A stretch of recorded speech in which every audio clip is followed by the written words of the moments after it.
Saya akan putar sekali lagi dan pastikan ya teman-teman untuk meminta akses. Silakan disimak baik-baik. Website LMS https://lms.kemkes.go.id. Klik masuk bagi yang sudah memiliki akun, klik daftar. Apabila belum memiliki akun, satu orang satu akun dipakai untuk selamanya. Masukkan email terdaftar, kata sandi, dan kode CAPTCHA sesuai. Tampilan dari website yang sudah login dengan akun yang sesuai. Cari pembelajaran dan klik webinar yang sesuai dengan yang diikuti. Klik webinar yang sesuai pilihan, pastikan sudah daftar ke panitia terlebih dahulu. Klik minta akses dan tunggu sampai admin LMS memberikan akses.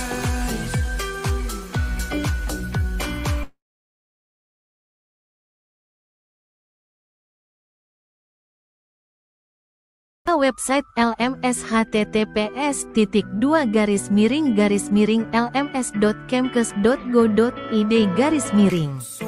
Klik masuk bagi yang sudah memiliki akun, klik daftar. Apabila belum memiliki akun, satu orang satu akun dipakai untuk selamanya. Masukkan email terdaftar, kata sandi, dan kode CAPTCHA sesuai. Tampilan dari website yang sudah login dengan akun yang sesuai. Cari pembelajaran dan klik webinar yang sesuai dengan yang diikuti. Klik webinar yang sesuai pilihan, pastikan sudah daftar ke panitia terlebih dahulu. Klik minta akses dan tunggu sampai admin LMS memberikan akses.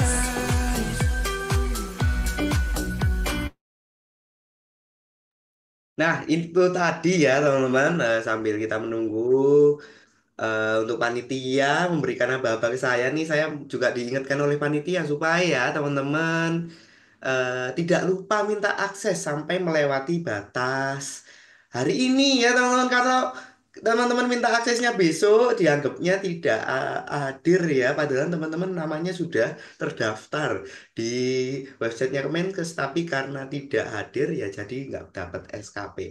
Oke, kira-kira nih teman-teman, apakah ada yang masih terkendala dengan pelataran sehatnya? Saya bisa lihat di kolom chat nih. Kok gak nemu ya Kak nama webinarnya? Ya kadang memang gitu teman-teman. Saya kasih linknya saja ya. Bentar. Oke, wait, wait. Bentar, lagi diproses nih sama panitia buat linknya supaya lebih mudah ya. Oke, karena ini waktunya juga sudah melewati, yuk kita mulai webinar kita pagi hari ini. Dan teman-teman, sebelum saya mulai, sekali lagi teman-teman yang siap, boleh dong bantu saya dengan on cam juga. Dan kita stay tune terus di dalam webinar kali ini karena saya yakin ya dalam minggu pagi ini untuk webinar kali ini pasti seru. So ini nanti juga pasti ada trainernya juga, ada pelatihnya juga. Jadi teman-teman mohon untuk ikut aktif dalam webinar kali ini. Dan mohon izin. Oke teman-teman, nanti kalau ada pertanyaan mengenai pelataran sehat silakan ya. Silakan di kolom chat, nanti saya akan bantu.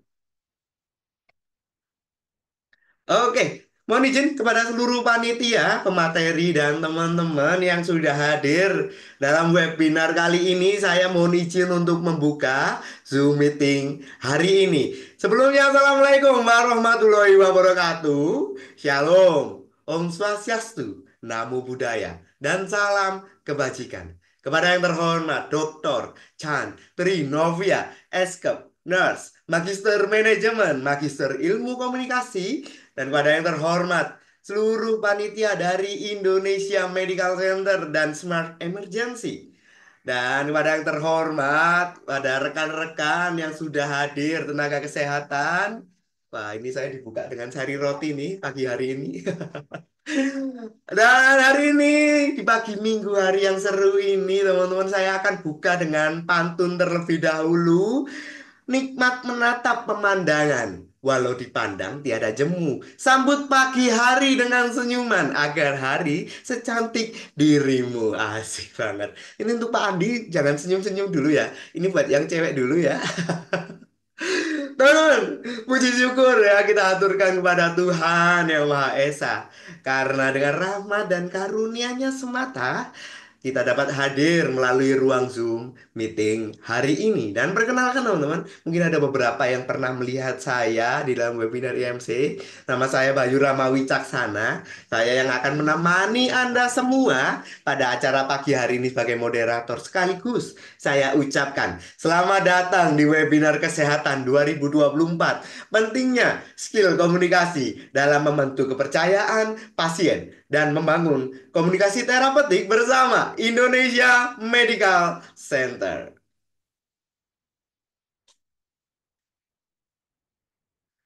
Oke teman-teman, sebagaimana kita ketahui ya, bahwa skill komunikasi ini sangat-sangat penting dalam profesi tenaga kesehatan.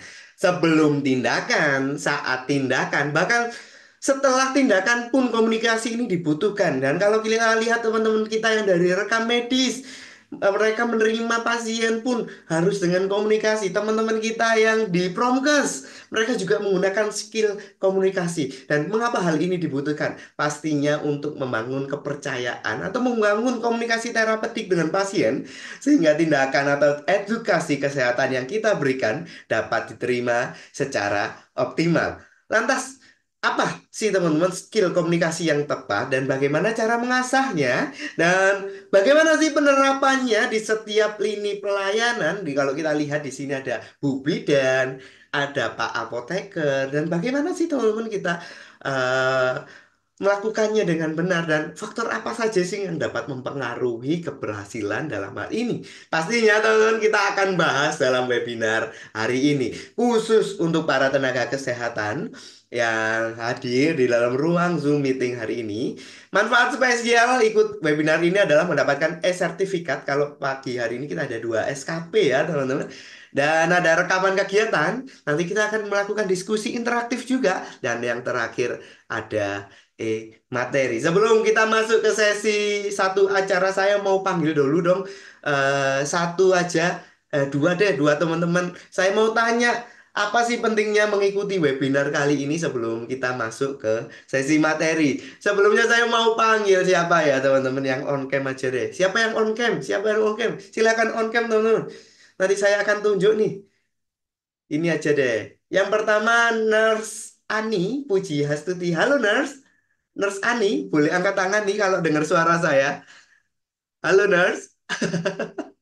Oh dengar. Halo. Saya mau ask di unmute dulu. Halo Nurse Ani, boleh dong mute-nya dilepas dulu.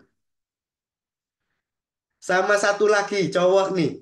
Apoteker Andi yang lama banget saya nggak lihat beliau. Oke, halo Nurse Ani dan halo Apoteker. Ya, halo. Bentar. Wah, saya boleh share dong teman-teman. Kenapa ikut webinar kali ini dan pengen apa sih dalam webinar hari ini? Yang pertama ladies first lah ya. Nurse Ani gimana Nurse? Supaya hubungan tenaga kesehatan Hmm. uh, memiliki cara bicara yang baik dengan pasien, supaya Oke. pasien lebih dekat dengan kita. Oke, lebih deket ya. Wah. Oke, sekarang apoteker Andi gimana nih apoteker? Pengen apa di webinar kali ini?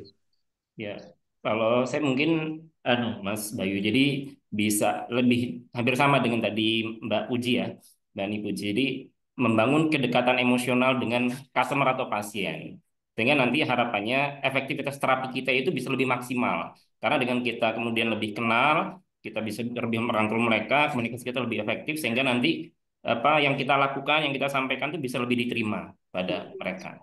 Oke, terima kasih apoteker Andi dan Nurse Ani. Semoga ya dalam webinar kali ini semua keinginannya bisa terpenuhi dan tadi juga sudah didengar kok ya sama pemateri kita yang juga sudah hadir dalam ruang Zoom meeting hari ini. Dan teman-teman, saya mau izin remove spotlight dulu. Dan teman-teman, hari ini panitia dari Indonesia Medical Center dan Smart Emergency mengundang satu pemateri yang sangat kompeten di bidangnya. Dan dijamin webinar ini, garansi dari webinar kali ini, pagi hari ini, tidak akan terasa ya karena pasti seru banget dan full ilmu. Dan hari ini kita ditemani oleh Dr. Chan Trinovia. Mohon izin saya mau panggil beliau dan mau add spotlight beliau nih di layar kita semua. Saya mau jadikan co-host dulu, teman. Oke, selamat pagi. Oh ya, panggilannya kalau di di IMC ini beliau adalah Miss Via, teman-teman. Selamat pagi, Miss Via. Pagi, Nurse Bayu. Bagaimana kabarnya, Nurse Bayu? Baik banget, Miss Via. Kemarin habis diserang cacar air dan flu ya. Oh, I see. Udah membaik ya? Udah dong, sudah hilang nih skincare saya berhasil nih, Miss. Betul, ya betul betul betul. Wajahnya udah bening ya.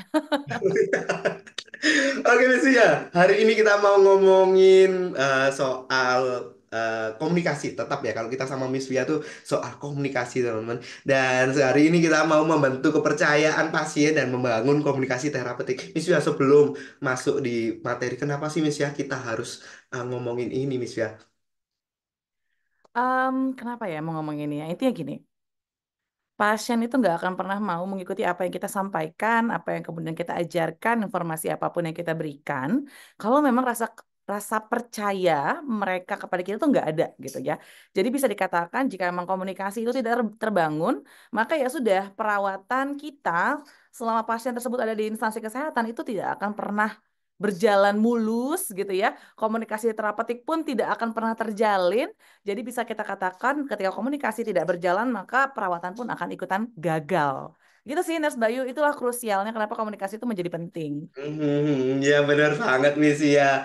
Dan itu tadi ya teman-teman pentingnya kita membahas hari ini ya, topik hari ini. Dan saya harap teman-teman terus stay tune ya. Terus mungkin boleh sambil ngopi. Dan saya harap teman-teman bisa on cam juga karena kita ini terintegrasi langsung dengan Kemenkes ya teman-teman. Jadi sertifikat pun panitia dari Kemenkes pun lihat dari rekaman dan Zoom ini. Oke, mungkin itu saja dari saya untuk materi yang pertama. Untuk materi yang satu-satunya ini teman-teman, ini akan disampaikan oleh Miss Wia. Nanti kalau saya dengar dari panitia ada 4 materi, jadi ada 4 poin penting yang dapat kita terima pagi hari ini. Dan teman-teman, kolom chat saya akan buka supaya teman-teman nanti bisa bertanya apabila ada poin dari Miss Via yang ingin ditanyakan. Nanti kita akan baca bareng-bareng di akhir sesi. Mungkin itu saja briefing dari saya, Miss Via. Langsung kita masuk di sesi penyampaian materi kepada Miss Via. Waktu dan tempat saya silahkan. Monggo, Miss. Terima kasih banyak Nurse Bayu yang selalu mendampingi saya kalau mengajar di IMC nih. Jadi apa ya kalau misalkan saya bilang ini MC abadinya IMC ya. Terima kasih banyak Nurse Bayu. Dan juga ada peserta abadi juga nih sepertinya ada Pak Andi ya. Habis hilang Halo itu, Miss. Pak Andi, Gimana, iya. Pak Adi? Betul ya, kayaknya udah berapa kali ketemu dengan saya juga gitu. Sepertinya ini salah satu peserta yang rajin sekali datang dan hadir di kegiatan IMC. Baik, kakak-kakak, bapak ibu sekalian, senang sekali rasanya saya Miss Pia bisa bertemu lagi dengan bapak ibu, rekan-rekan sekalian, kakak-kakak sekalian. Nah, sebelum kita memulai kegiatan pada pagi hari ini, sembari saya juga akan share screen nih.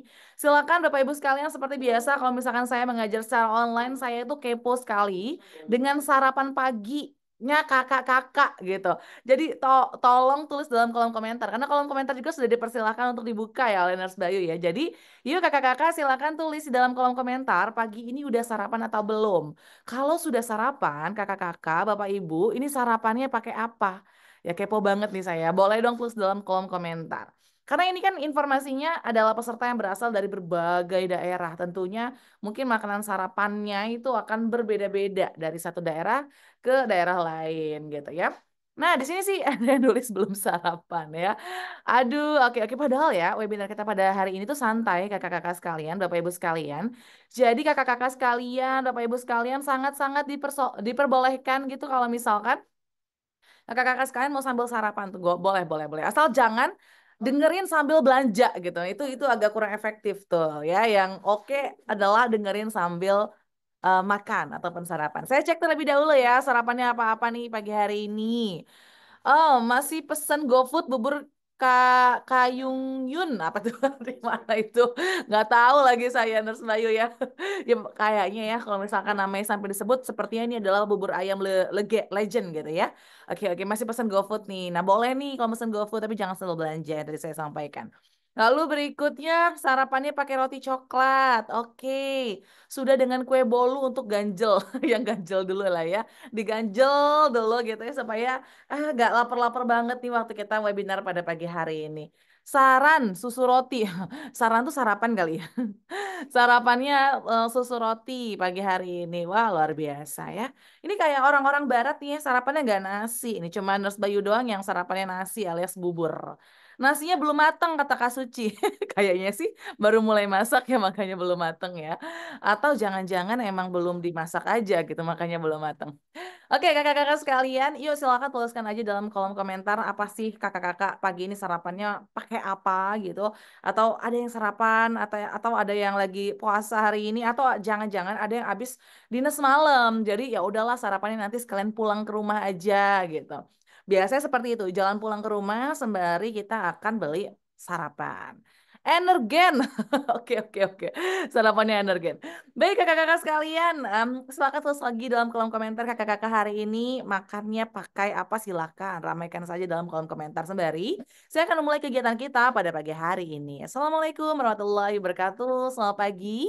Bapak Ibu sekalian, senang sekali rasanya saya bisa bertemu dengan rekan-rekan Bapak Ibu sekalian pagi hari ini dalam kegiatan webinar nasional masih berkaitan dengan komunikasi. Tapi hari ini kita akan berfokus kepada komunikasi yang membangun kepercayaan dari pasien dan keluarga pasien kepada kita sebagai tenakes, medis gitu ya, agar kemudian bisa membuat pelayanan ataupun perawatan itu menjadi lebih optimal. Nah, boleh juga ya Bapak Ibu sekalian tulis dalam kolom komentar, Bapak Ibu saya juga penasaran Bapak Ibu ini ada ataupun berasal dari instansi apa? Puskesmas, rumah sakit, klinik kah, atau perusahaan-perusahaan kah, atau mungkin ada yang masih mahasiswa gitu, silakan juga tulis dalam kolom komentar. Saya juga penasaran nih, jangan-jangan ada nih teman saya yang join juga gitu dan kita kenal gitu.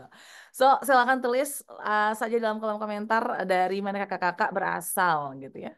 Ada yang sarapannya makan kue ulang tahun orang gitu. Ini sih fix ya minta ya kalau ini ya karena ulang tahun orang. Oke, ada Apotek Citra. Boleh juga dituliskan kota ataupun provinsinya kakak-kakak ya. Supaya saya juga jadi tahu nih sebenarnya Puskesmas Biatan itu ada di mana, Apotek Citra ada di mana. Nah, Puskesmas Doplang dari Blora. Oke, Puskesmas Biatan dari Berau ya, dari Kalimantan. Masya Allah. Biasanya kalau ke Berau tuh ingatnya ini apa? Mancing ya. Mancing kalau ke Berau. Lalu ada Kak Andi Apotek Citra dari Metro Lampung. Oke. Rumah Sakit Pusdokes Polri Kramat Jati. By the way saya lagi di Lampung juga nih Kak Andi ya. Kebetulan saya lagi ada adik gitu ya, lagi menikah di Bandar Lampung. Jadi saya udah hampir seminggu di sini nih. Gitu. Jadi saya dari kampung halaman juga nih lagi online dengan kakak-kakak sekalian. Oke, ada dari Pekalongan, Rumah Sakit Zaki, Junaid, Kota Pekalongan, klinik di Jakarta Barat. Oke, silakan tulis lagi dalam kolom komentar. Saya penasaran kakak-kakak berasal dari mana saya. Sembari saya akan mulai kegiatan kita. Yuk, kakak-kakak sekalian.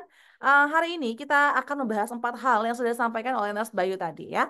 Jadi nanti kakak-kakak bisa mengakses setelah ini LMS-nya yang ada di pelataran sehat. Bagi yang memang belum ACC dan sebagainya, silakan kakak-kakak ajukan terlebih dahulu karena itu memang dari IT-nya orang Kemenkes gitu. Jadi silakan diajukan, dicari, buka linknya dari Nurse Bayu, dibuka, lalu kemudian daftar mulai pembelajaran dan sebagainya. Silakan klik di sana. Nanti kakak-kakak boleh mengakses, udah bisa mengakses, mendownload materi ini. Tapi nanti dulu lah ya untuk membaca materinya. Saya akan jelaskan terlebih dahulu kepada kakak-kakak. Kakak-kakak, saya mohon maaf kalau misalkan di rumah saya berisik gitu ya, karena emang di sini lagi ramai sekali.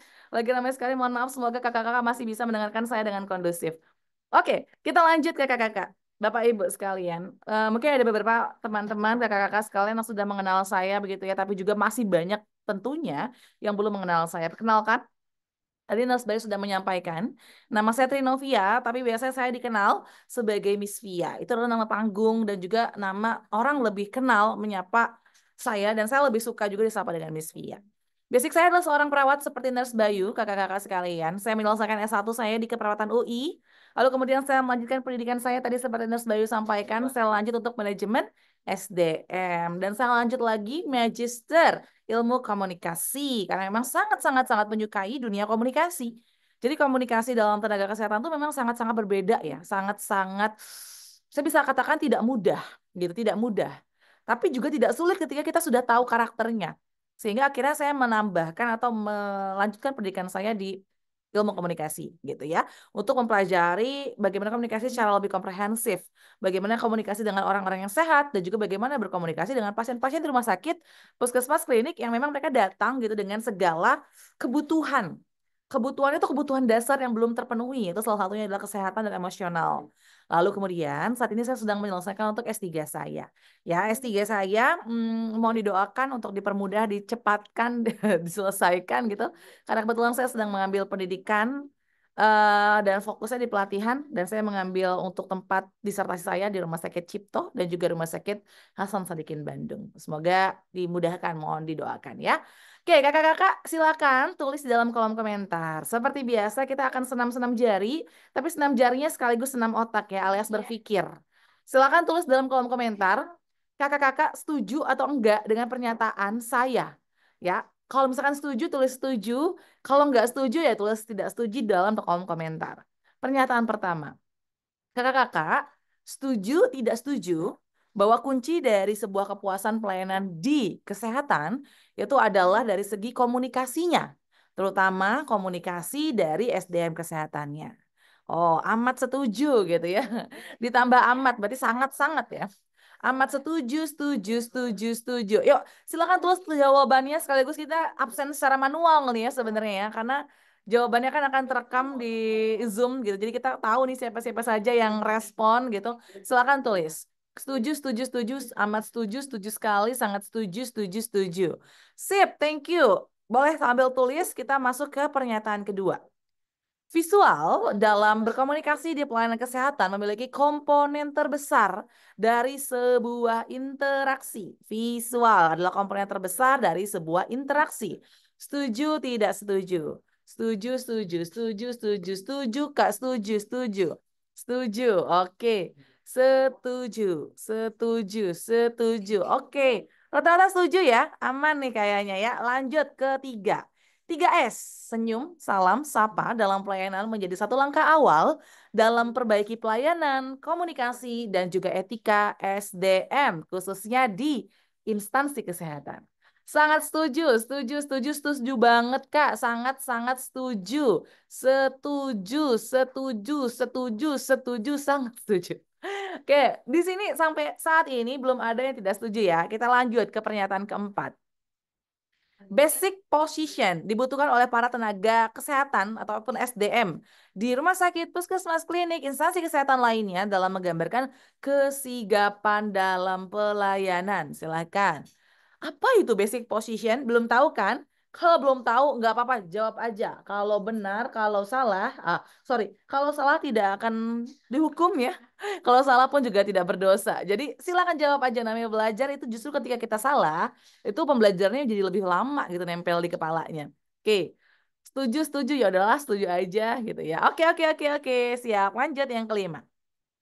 Smiley voice dihasilkan dari teknik vokal yang mumpuni. Smiley voice dihasilkan dari teknik vokal yang mumpuni. Silakan tulis di dalam kolom komentar. Smiley voice itu apa ya? Belum tahu ya. Udah ya, tebak aja ya. Sama seperti tadi, kalau salah tidak dibully, kalau salah tidak berdosa gitu ya. Kalau salah juga ya nggak mengurangi poin apapun gitu. Setuju sekali. Setuju Miss Pia, setuju. Bicara sambil senyum, katakan Novita. Yes, smiley voice seperti saya. Berbicara sambil tersenyum. Oke, baik. Lanjut. 6. Penampilan dan etika SDM di instansi kesehatan menjadi cerminan bagi instansi kesehatan tersebut. Yuk, silakan tulis dalam kolom komentar. Setuju enggak? Bahwa penampilan dan etika di SDM di layanan kesehatan itu menjadi cerminan bagi layanan kesehatan itu sendiri. Sangat setuju. Cepet juga geraknya ya, sebentar ya. Saya manjat dulu ke atas. Oke, Kak Arista sangat setuju. Kak, wah ini susah banget namanya. Kisti. QSTE, ya susah ya.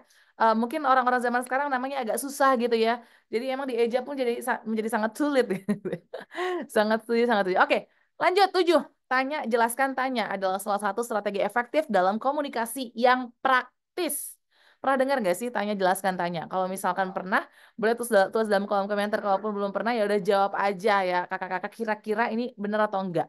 TJT atau tanya, jelaskan, tanya adalah salah satu strategi efektif dalam komunikasi yang praktis, khususnya adalah komunikasi di kesehatan. Silakan tulis dalam kolom komentar. Yuk, tulis, tulis, tulis. Setuju, setuju, setuju, setuju. Oke, good. Tinggal 2 lagi ya. Komunikasi efektif akan jauh lebih efektif ketika pasien juga berusaha memahami kondisi nakesnya. Setuju, nggak setuju?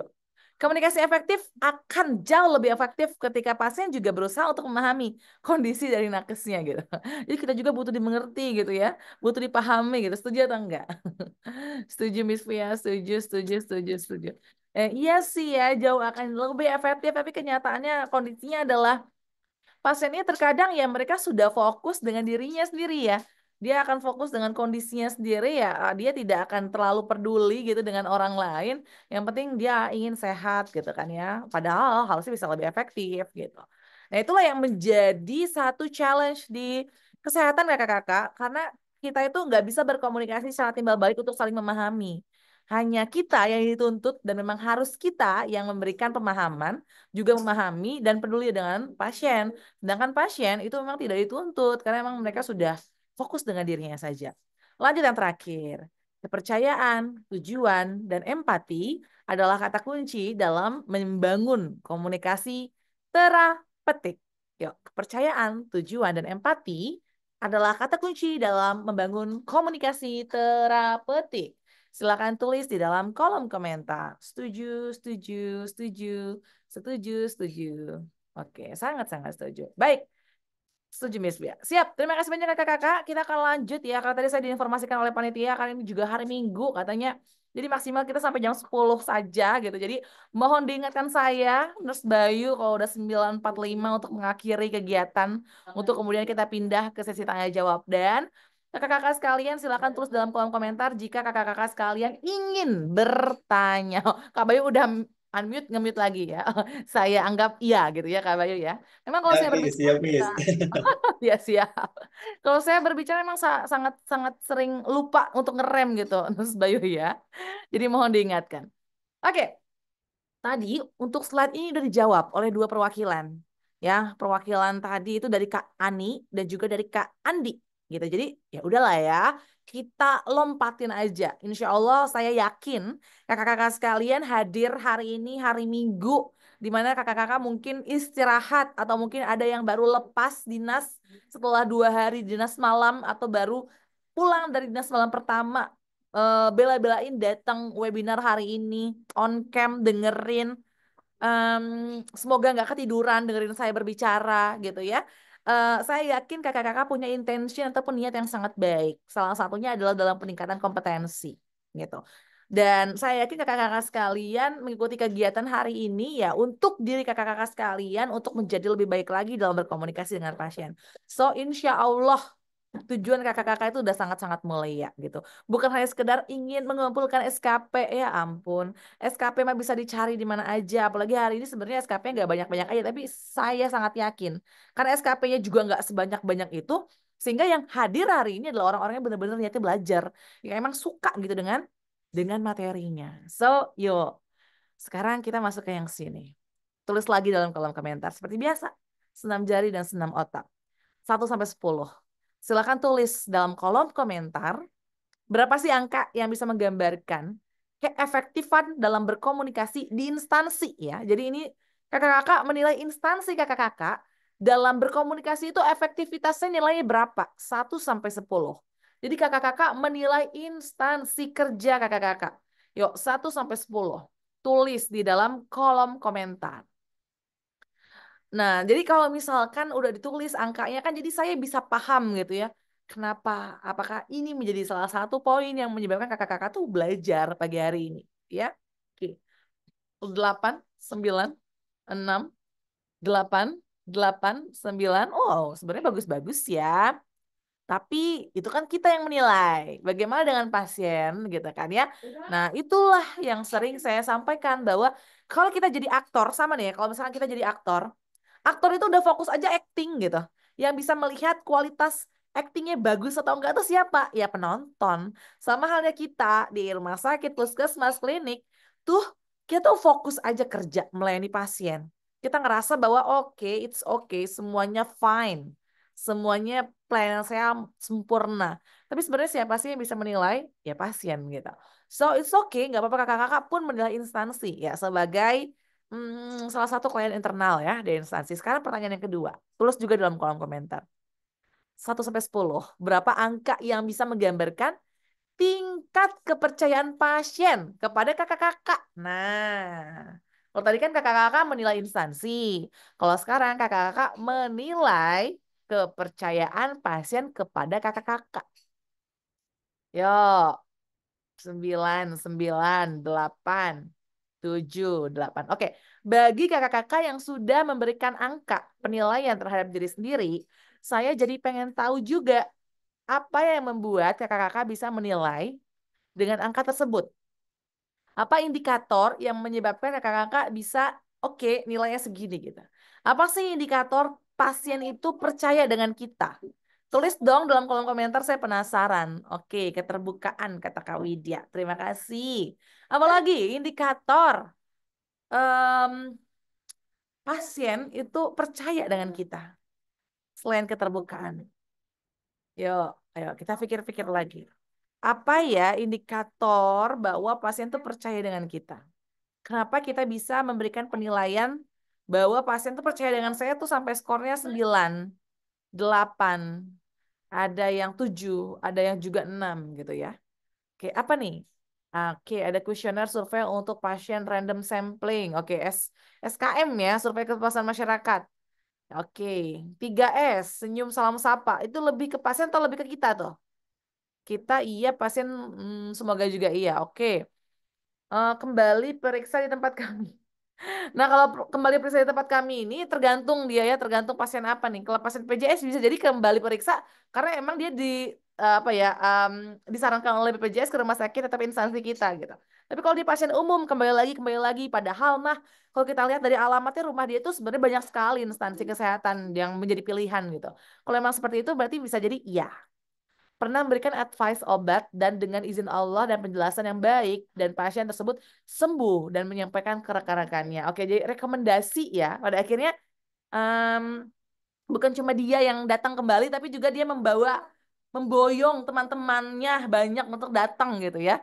Oh, ini udah level kepuasan yang lebih tinggi lagi gitu ketika dia bukan hanya puas terhadap pelayanan untuk dirinya sendiri, tapi juga untuk merekomendasikan ke orang lain. Terima kasih, Kak Andi yang jawab ya. Informatif, apa tuh ya informatif maksudnya ya?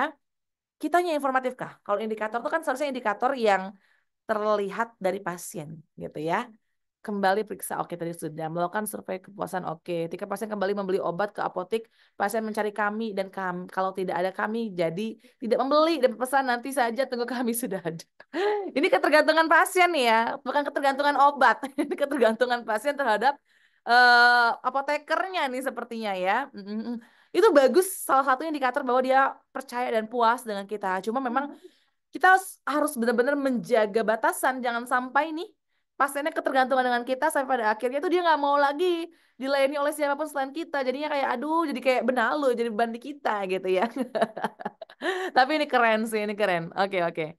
Kami PMBK, survei kepuasan. Oke, sip. Oke, nanti kita akan sama-sama bahas lah ya. Tapi semua yang kakak-kakak sampaikan tuh hampir semuanya itu sudah benar ya. Indikator kepuasan dan indikator pasien percaya itu simpelnya adalah tuh dia mau dengerin gitu. Dia mau ngikutin. Dia bertanya kembali waktu kita edukasi. Lalu kemudian tadi yang disampaikan pertama kali oleh Kak Widya itu terbuka gitu.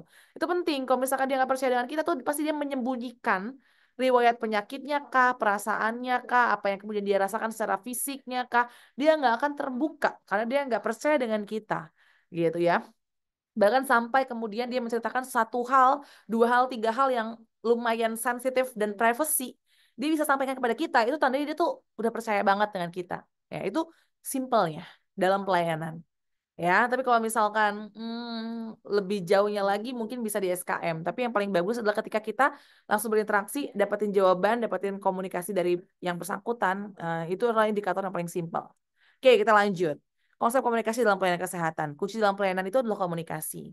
Tadi saya sudah sampaikan di awal ketika Nurse Bayu sampaikan bahwa kenapa sih komunikasi itu penting. Intinya gagal komunikasi ya gagal perawatan. Udah intinya itu aja. Gagal komunikasi maka gagal perawatan. Kenapa? Ya pasien tuh nggak percaya gitu. Ketika dia nggak percaya, maka dia tidak akan melakukan apa yang kemudian kita sampaikan. Intinya seperti itu. Lah, lanjut. Nah ini ya, ini beberapa gambaran aja. Mungkin saya juga sudah menunjukkan gambaran ini kepada kakak-kakak sebelumnya yang udah pernah ikut kegiatan. Itu sebenarnya nakes medis di rumah sakit tepatnya ya, itu tuh ada 40 profesi. Tapi mohon maaf, ini saya nggak masukin semua nakes, nggak masukin semua non nakes di sini. Hanya beberapa aja dan itu pun cuma 12 profesi. Tapi intinya dari gambar ini semoga kakak-kakak paham bahwa komunikasi itu menjadi kompleks dan sangat sangat sangat sangat ribet dan ruwet gitu. Kalau kita gambarkan dari skema seperti ini kan kayak panahnya tuh kemana-mana ya, panahnya kemana-mana. Farmasi nih, ke perawat, ke bidan, ke administrasi, ke pasien, ke dokter, semua. Dia akan berkoordinasi, berkomunikasi, berkolaborasi dengan berbagai sejawat. Jadi intinya sih gambarnya itu saya bisa sampaikan ruwet, ribet, komunikasi itu kemana-mana. Sehingga tuh kita punya tuntutan bahwa kamu harus bisa berkomunikasi kepada siapapun, dengan kondisi apapun, dengan profesi apapun. Intinya dalam apapun pun lainnya lah. Intinya kita harus bisa. Karena ya ruwet. Komunikasi itu harus berseni. Karena bisa jadi kita berkomunikasi nih ya. Kak Andi kan apoteker gitu. Kak Andi berkomunikasi dengan orang administrasi, bagian kasir misalkan. Pasti akan jauh berbeda berkomunikasi dengan teman-teman dari perawat ataupun bidan. Pun akan jauh berbeda berkomunikasi dengan dokter. Pun jauh berbeda lagi komunikasi dengan pasien. Itulah komunikasi. Karena komunikasi adalah seni. Sehingga teknik cara kita berkomunikasi dengan berbagai orang itu bisa jadi berbeda. Gitu ya. So, ini gambarannya kalau misalkan pasien tuh datang untuk rawat jalan, tuh dia panjang banget. Kemarin tuh saya ngajar satu rumah sakit besar di Jakarta, ya rumah sakit rujukan punyanya Kemenkes lah ya, punyanya Kemenkes lah ya. Jadi saya tuh kemarin mencoba menghitung dari pasien datang, ketemu dengan bapak parkir, sampai dia pulang, itu ketemu dengan security dan ketemu lagi dengan bapak parkir untuk pasien dengan pembayaran umum dengan rumah sakit yang besar seperti itu, yang ibaratnya dari admisi ke poli pun dia akan nyasar berkali-kali. Itu kita menghitung berapa kali sih pasien itu akan bertemu dengan orang di rumah sakit untuk bertanya, untuk berkomunikasi, sekedar nanya jalan gitu. Ada 25 kali dia bertemu dengan berbagai orang. Mulai dari dia datang, parkirin mobil, dia masuk ketemu security, kemudian ketemu ke admisi, dari admisi kemudian diarahkan ke poli, dari poli ke dokter, ya dari perawatnya ke dokter, dari dokter ke perawat lagi, kemudian dia ke lab, mungkin ke radiologi, habis itu dia ke farmasi, habis itu dia ke kasir, ke farmasi lagi, habis itu dia keluar, ketemu dengan security, pulang ke rumah, itu ketemu dengan kendaraannya, ketemu juga dengan bapak parkir. Itu ternyata 25 orang minimal yang akan dia temukan.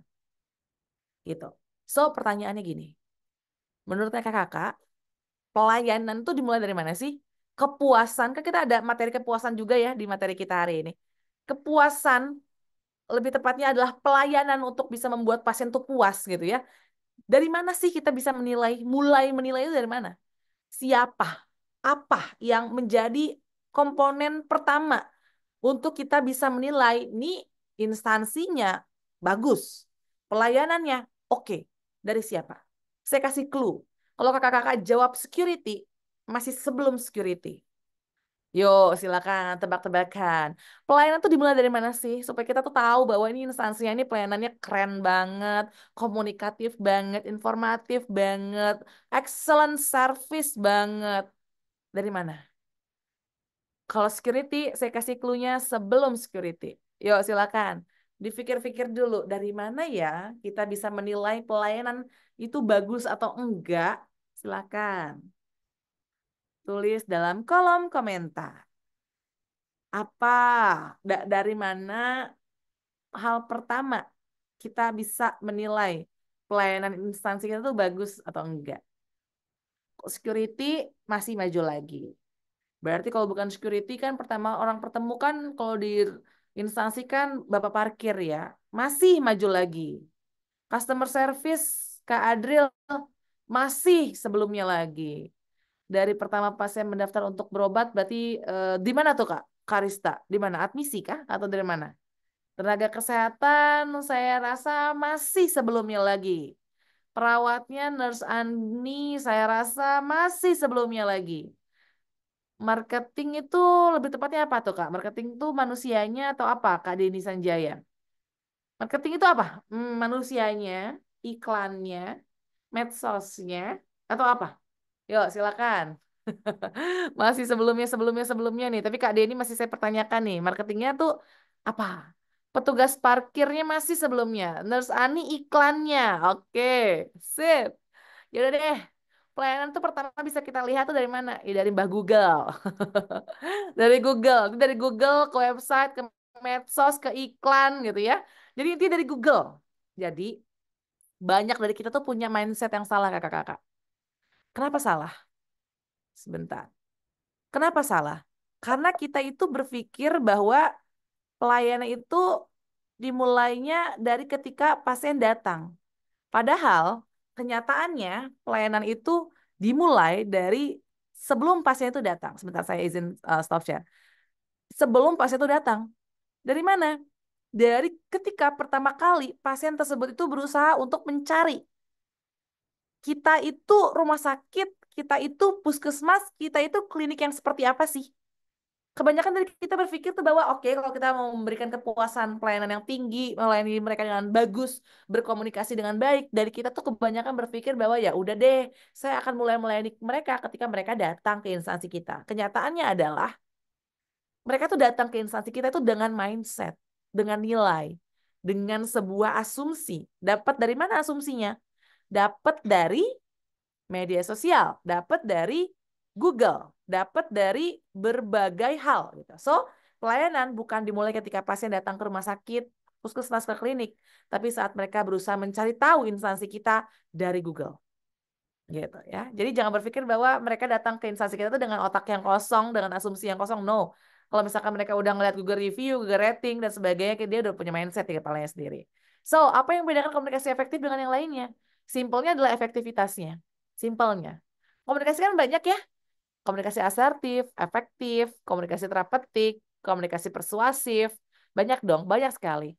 Apa yang membedakannya? Komunikasi persuasif ya cara persuasif, cara mempersuasinya. Komunikasi asertifnya ya bagaimana kemudian komunikasi tersebut disampaikan secara asertif dan tanpa menyakiti hati orang lain. Komunikasi terapeutik itu adalah komunikasi yang membedakannya adalah dia itu komunikasi yang punya tujuan. Tujuan utamanya adalah untuk membuat pasien sehat dari sakit. Komunikasi efektif apa yang membedakan? Efektivitasnya. Gitu. So, intinya komunikasi efektif itu harus akurat, lengkap, jelas.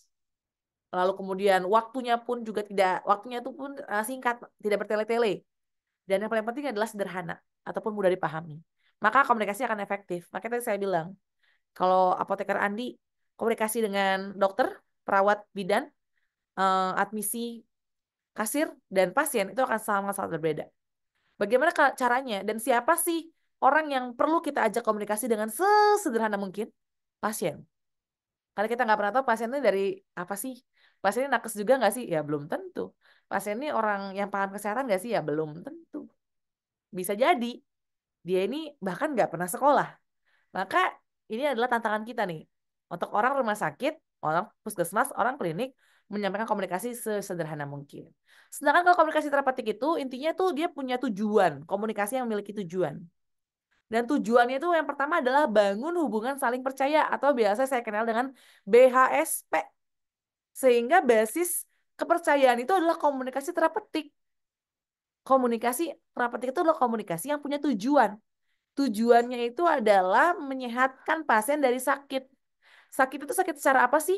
Sakit secara emosional, sakit secara psikologis, secara fisik juga gitu. Bahkan bisa jadi sakit-sakit yang lain gitu ya. Tapi untuk saat ini saya ambil 3 aja. Jadi memang komunikasi terapeutik ini menjadi salah satu akar untuk membangun kepercayaan. Kalau udah saling percaya nih enak banget gitu. Kenapa? Ini adalah alat untuk kemudian bisa memfasilitasi kita dalam proses penyembuhan. So, ini elemen utamanya. Customer centric ataupun patient center, BHSP, harus empati, otentik itu ya asli gitu.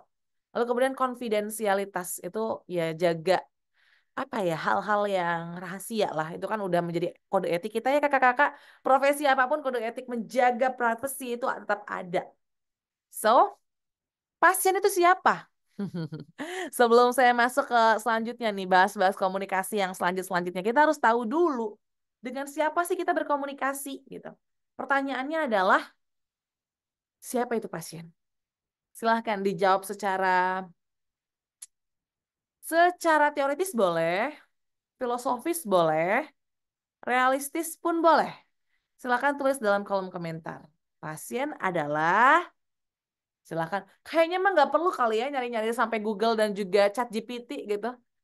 Pengalaman kita aja, pasien itu siapa sih sebenarnya? Jangan-jangan pasien adalah saya karena saya lagi sakit gitu. Ya silakan tulis dalam kolom komentar. Siapa itu pasien? Pasien adalah aset saya. Kak Ani sangat realistis jawabannya. Terima kasih banyak loh, Nurse Ani. Puji Hastuti. Oke. Ini jawaban yang sangat realistis ya. Oke. Lanjut. Orang yang datang untuk mendapatkan pengobatan dari Kak Ria. Ini teoritis. Pengguna layanan Kak Puji, Anita Sari SKM. Sama, ini juga secara teoritis. Pengguna layanan. Atau kalau bahasa Inggrisnya ya klien gitu ya. Oke, lanjut. Berikutnya silakan terus lagi pihak yang datang ke sarana kesehatan dan menyampaikan keluhannya yang butuh advice solusi masalah kesehatan sehingga perlu service excellent. Panjang banget nih, lengkap banget gitu ya. Sip. Kak Andi juga menjawabnya secara teori. Oke. Orang yang membutuhkan informasi untuk sehat dari sakit. Oke, Kak Erni juga secara teori.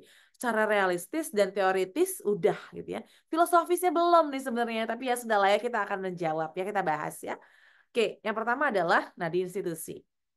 Ada nggak sih kakak-kakak yang bekerja di instansi yang swasta gitu, bukan punya pemerintah, bukan punya Kemenkes gitu ya, yang ibaratnya kapanpun nih instansi kita tuh bisa aja ibaratnya bangkrut gitu. Kalau misalkan iya, instansi kita adalah instansi swasta gitu, maka benar bahwasannya pasien adalah nadi. Karena ibarat manusia kalau udah nggak punya nadi lagi kan ibaratnya nih udah tidak ada gitu ya, nadi udah nggak ada ya berarti sudah wafat lah ibaratnya begitu ya, tidak ada lagi di dunia. Sama halnya dengan instansi kita ya, terutama instansi-instansi swasta gitu yang bukan punya pemerintah, kalau sudah tidak ada pasien yang datang, makanya sudah gua salam gitu. Bahwa pasien itu elemen terpenting. Ada di kanan ya. Pasien itu elemen yang terpenting ya. Jadi kalau elemen terpenting nggak ada, ya buat apa kita ada di sana? SDM itu penting. Tapi jangan salah, pasien pun juga penting. Dan yang berikutnya adalah pembentuk image atau citra. Jadi kakak-kakak, saya yakin kakak-kakak suka belanja di Tokopedia, Shopee, TikTok Shop, dimanapun itulah ya. Sekarang metodenya itu kalau udah belanja, Traveloka pun sama, gitu. Gojek, GoFood, Shopee Food pun sama. Siapa pembelanja itu kita dimintain rating gitu kan. Nah, rating-rating itulah yang akan membentuk citra. Pertanyaan saya kepada kakak-kakak, instansi kakak-kakak ratingnya berapa? Rating Google instansi kakak-kakak itu berapa? Silakan tulis dalam kolom komentar ya sambil saya menjelaskan. Kenapa demikian? Karena memang yang akan membentuk citra dan image gambaran instansi kita itu adalah pasien. Dari mana? Ya dari pasien experience. Pasien experience itu apa? Pasien experience itu adalah pengalaman pasien ketika dia datang ke instansi kita mengalami berbagai perasaan secara emosional gitu ya, dan kemudian berujung kepada satu kesimpulan itu namanya patient experience. Apakah bad experience, good or excellent experience gitu. Nah, ini Google review-nya gede-gede nih, 4,5, 5, luar biasa. 5, 4,7. Oke. Thank you. Tapi juga kita harus perhatikan dengan Google rating ini, kita harus juga perhatikan berapa yang sudah memberikan review. Kalau yang memberikan review baru gak nyampe 100, saran saya buatlah minimal 1000 yang mereview. Supaya dia tuh susah untuk naik dan juga susah untuk turun. Sehingga untuk naikin sampai 1000 review, perhatikan agar dia itu bintangnya di atas 4,5 gitu.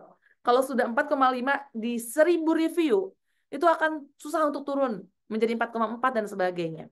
Gitu ya. 4,7 dengan 1017 review. Thank you Kak Deni. Keren, keren. Wih, keren banget. Rumah sakit apa Kak Deni? Boleh tahu dong? Puskesmas, klinik atau apa nih instansi kesehatan? Tulis dalam kolom komentar ya. Dan yang terakhir, ini jawaban secara filosofis. Ladang pahala. Kita tuh kerja, kakak-kakak, di instansi kesehatan. Tuh ibaratnya tuh kita bisa nyemplung kapanpun. Mau ke kolam yang penuh akan pahala atau kolam yang penuh akan dosa. Tuh kita bisa nyemplung kapanpun. Ke kanan, ke kiri. Kanan pahala, kiri dosa. Masalahnya adalah kita nggak tahu. Kita tuh selama ini nyemplungnya di mana. Jangan-jangan kita tuh memang udah lama nyemplung di pahala. Tapi kadang-kala kita melakukan suatu hal yang tidak kita tidak kita sadari. Yang membuat hati pasien kita sakit. Dan akhirnya dia nyemplungnya ke kiri alias ke dosa. Gitu. So, bersyukurlah kita yang bekerja di instansi kesehatan, kita tuh sebenarnya udah disiapkan kolam pahala tuh begitu besar.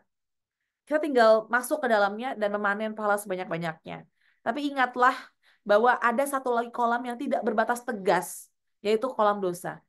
Sehingga ini akan menjadi pilihan kita mau nyemplung dan memanen pahala atau nyemplung dan memanen dosa. Masalahnya adalah pahala dan dosa itu nggak kerasa. Yang lebih nggak kerasa lagi adalah dosa. Kalau pahala insya Allah kita akan ngerasa happy, ngerasa tetap bahagia, ngerasa senang membantu orang. Tapi ketika kita menyakiti orang lain dan sedang memanen dosa, itu kita nggak akan ngerasa bersalah gitu. Kita ngerasa baik-baik saja, tapi ternyata kita menyakiti orang. Nah itu yang menakutkannya gitu ya. Nah ini filosofis dan teoritis. Dan betul yang disampaikan oleh Kak Ani tadi, bahwasannya aset. Itulah kenapa saya bilang nadi institusi dan elemen terpenting. Tanpa aset ini, maka nadi itu tidak akan berdenyut. Elemen ini akan menghilang. Tapi bukan berarti dengan realistis kita bilang bahwa mereka aset kita, maka kita pertahankan mereka jangan pernah pulang dari instansi kita. Ya jangan. Ini yang kita jadi masalah dengan BPJS. Kenapa di pasien nggak pulang-pulang gitu? Adakah yang salah dengan nakesnya, medisnya? Kenapa dia nggak pulang-pulang? Akan dipertanyakan. Nah ini yang akan jadi masalah. Nah dia nggak berdenyut karena akan jadi masalah di pasien-pasien kok dipertahankan seperti hotel gitu ya di rumah sakitnya. Oke, lanjut ya. So, prinsip pelayanan itu ada Ridho FC3S. Responsibility itu adalah tanggung jawab. Intinya kakak-kakak bertanggung jawab dengan pasien. Intensinya itu adalah niat baik. Kalau kita udah meniatkan baik, gitu ya, segala aktivitas dan kegiatan kita, insya Allah tuh apapun yang kita lakukan tuh akan dimudahkan. Dan insya Allah pahala itu yang akan kita panen. Desain itu adalah lebih kepada bagaimana kemudian kita itu merancang, bagaimana kita berkomunikasi dengan pasien. Tadi di awal saya udah bilang bahwa pasien itu adalah seorang yang kebutuhan dasar tuh sangat-sangat tidak terpenuhi. Salah satunya adalah kebutuhan secara emosionalnya. Maka ketika kita salah berbicara sedikit aja, kita salah berkomunikasi, salah mendiagnosa, salah menyampaikan hal-hal yang negatif lebih banyak disampaikan daripada hal yang positifnya. Ya udah, komunikasinya nggak akan berjalan dengan efektif, nggak akan percaya, malah mereka akan denial, akan benci dengan kita, boro-boro deh, malah kitanya akan diserang balik gitu ya, dan dia nggak mau lagi datang ke instansi kita. Desain, rancang komunikasi kita. 4, over solution tuh menawarkan solusi. Intinya tawarkan solusi, jangan malah dia nanya pertanyaan, kita nanya balik gitu kan ya. Ya harusnya kita menjawab gitu. Walaupun kita nggak bisa menjawabnya, kita bisa berkoordinasi misalkan, berkomunikasi dengan dokternya gitu. Dan kita menyampaikan bahwa bukan ranah kita, bukan kita tidak bisa, bukan kita tidak mau menjawab, tapi bukan ranah kita untuk menjelaskan hal yang ditanyakan. Jadi bisa berbagai teknik komunikasi kita lakukan. Intinya adalah jangan pernah katakan nggak tahu. Ya, kata kunci adalah jangan pernah katakan nggak tahu. Tapi mohon ditunggu sebentar saya konfirmasi. Atau bukan ranah saya untuk menjelaskan, jadi saya izin untuk berkonsultasi dengan dokter atau saya izin berkonsultasi dengan pihak apotekernya, saya izin berkonsultasi dengan ahli gizinya, saya izin berkonsultasi dengan bidannya gitu. So, jangan pernah katakan enggak tahu. Itu adalah kata-kata hukumnya haram disampaikan dalam pelayanan dan komunikasi. Lalu fokus immediately. Ini tuh penting. Apalagi kita di instansi kesehatan sering banget ya. Yang nyebelin tuh adalah ketika dalam pelayanan. Tuh nakesnya, nametnya main handphone gitu. Padahal ada manusia yang sudah berkomunikasi dengan mereka. Kita sibuk main handphone. Itu menyebalkan ya. Distraksi. Itu handphone tuh jadi distraksi. Bukan cuma distraksi untuk anak-anak. Tapi distraksi dalam bekerja. Sehingga saya sangat-sangat setuju tuh ya dengan metode kerjanya Solaria. Tahu ya kakak-kakak Solaria ya. Solaria tuh kalau mau bekerja, tuh ketika udah jam kerja, handphonenya tuh ditaruh ke manajernya. Simpen ke manajer semua, ketika bekerja mereka fokus. Gak ada yang megang-megang handphone. Kalau ada hal-hal penting, itu biasa berkomunikasi langsung ke manajer. Gitu, handphonenya disimpan. Lalu kemudian ada complete but concise dan coordination. Manusia Indonesia, kita itu adalah orang-orang yang gak enakan. Ya, beberapa budaya itu gak enakan dalam berkomunikasi. Sehingga ketika dia ingin menyampaikan suatu hal yang negatif, hal yang gak enak, tuh dia berusaha untuk menyampaikannya tuh kayak keliling dunia dulu. Keliling dulu, baru menyampaikan hal yang gak enakin. Padahal mah kita tuh sangat-sangat kurang waktu ya. Saya misalkan nih kakak-kakak, ada nggak sih di sini yang bukan bor apa bed bed bednya misalkan di rumah sakit tuh 30 gitu ya. Tapi perawat yang bertugas setiap shiftnya cuma 3. Ada nggak yang kayak gitu? Saya yakin ada. Karena kebanyakan penyakit kita tuh seperti itu ya, SDM-nya kurang. Dengan bed yang banyak dan bor di atas 90%, sedangkan yang bertugas tuh cuma 3. 3 tuh termasuk kepala ruangan gitu, yang sehingga pada akhirnya kepala ruangannya terjun turun lagi gitu sebagai perawat pelaksana gitu. Jadi kita sadar ya bahwa kita tuh butuh banget waktu. Jadi ya udah jangan buang-buang waktu. Kita menyampaikan tuh benar-benar menyampaikan hal-hal penting, tapi seni berkomunikasi yang kita mainkan. Dan yang terakhir adalah fokus. Oh ini fokus immediately sudah ya. Oke, prinsipnya adalah lakukan jika pasien itu saya. Dan yang terakhir, bukan yang terakhir, ini yang ingin saya sampaikan dalam konsep yang kedua. Your customer doesn't care how much you know until they know how much you care. Maksudnya apa? Ini yang saya sampaikan tadi kakak-kakak bersama dengan Nurse Bayu. Pasien tuh nggak peduli kakak-kakak tuh pinternya setinggi apa, lulusan sekolah yang sekeren apa, lulusan luar negeri ikut pelatihan puluhan juta ke luar negeri gitu. Kakak-kakak ini pencapaian achievement prestasinya keren setinggi apa tuh mereka nggak peduli kakak-kakak. Mereka tuh pedulinya dan mereka tuh mau dengerin kita, mau percaya dengan kita, benar-benar percaya dengan kita ketika dia ngerasa, ketika pasien tuh ngerasa bahwa memang kita juga peduli dan pengen tuh pasien sembuh gitu. So, bisa saya katakan bukannya pasien nggak suka dengan informasi kamu, bukannya pasien nggak suka dengan pengetahuanmu, bukannya pasien tidak suka dengan pelayanan dari instansimu, tapi pasien tuh nggak suka sama kamu. Tuh, sakit nggak? Pasien nggak suka sama kamu. Pasien karena nggak suka sama kamu, maka dia nggak percaya kamu. Maka ketika dia nggak percaya kamu, maka apapun komunikasi, pelayanan, advice, ataupun saran yang dia sampaikan kepada kita, nggak mau didengerin. Gitu. So, bukan dia nggak suka dengan informasi dan knowledge-mu, tapi emang dia nggak suka sama kamu aja. Sehingga penting banget membangun kepercayaan dengan pasien. Nah, kita lanjut nih. Yang tadi verbal, vokal, visual, memang betul bahwasannya visual yang paling besar komponennya. Gitu. Jadi, ya udah kebanyakan dari kita tuh berkomunikasi itu cuma verbal alias kata-kata. Kita lupa ada vokal yang harus dimainkan. Misalkan ada pertanyaan, Ibu pasien atas nama Dini ada di kamar berapa ya? Misalkan pasien nanya seperti itu. Orang-orang yang pakai vokal tuh cuma jawabnya gini. Oh, pasien atas nama Dini ada di kamar 701. Silakan Ibu jalan di depan koridor. Nanti pintunya di sebelah kanan nomor 1 lagi ya Bu ya. Ada lagi bisa saya bantu? Tuh verbal. Kalau vokal, pasien atas nama Dini ada di kamar 701 Ibu. Silakan Ibu jalan di depan koridor. Nanti di sana Ibu silakan tengok di sebelah kanan. Kamar 701 ada di sebelah kanan pintu nomor 1. Ada lagi bisa saya bantu? Itu vokal. Atau ada visual. Visual tuh lebih pakai bahasa tubuh. Baik Ibu, pasien atas nama Dini ada di kamar 701. Ibu silakan jalan di depan koridor. Nanti di depan koridor Ibu silakan ambil pintu yang sebelah kanan di nomor 1. Ada tulisan 701 di pintunya. Ada lagi Ibu yang bisa saya bantu? Udah pakai senyuman, udah pakai bahasa tubuh. Kebanyakan kita berhenti di verbal aja alias kata-kata. Kita lupa bahwa harus ada vokal. Kita lupa bahwa harus ada visual yang membuat tuh pasien jadi paham 100%. Jadi kalau misalkan selama ini kita hanya menyampaikan secara verbal aja, maka ya sudah, kegagalan komunikasi itu akan terjadi begitu ya. So, kakak-kakak sekalian, ini juga grooming juga penting sekali. Kita perhatikan secara head to toe. Karena apa? Gini, ada 2. Anggaplah ada 2 bidan. Bidan A dan bidan B. Bidan A penampilannya profesional banget. Wajahnya tuh cantik kan relatif ya. Tapi dia tuh make up, nyaman dipandang. Wajahnya segar, jilbabnya rapi, bajunya rapi, bersih, rapi, tidak kusut, wangi, sepatunya pun bagus. Nah, lalu kemudian ada si bidan B. Mohon maaf teman-teman kalau berisik ya. Ada bidan B. Bidan B ini adalah bidan yang ini pura-puranya aja ya.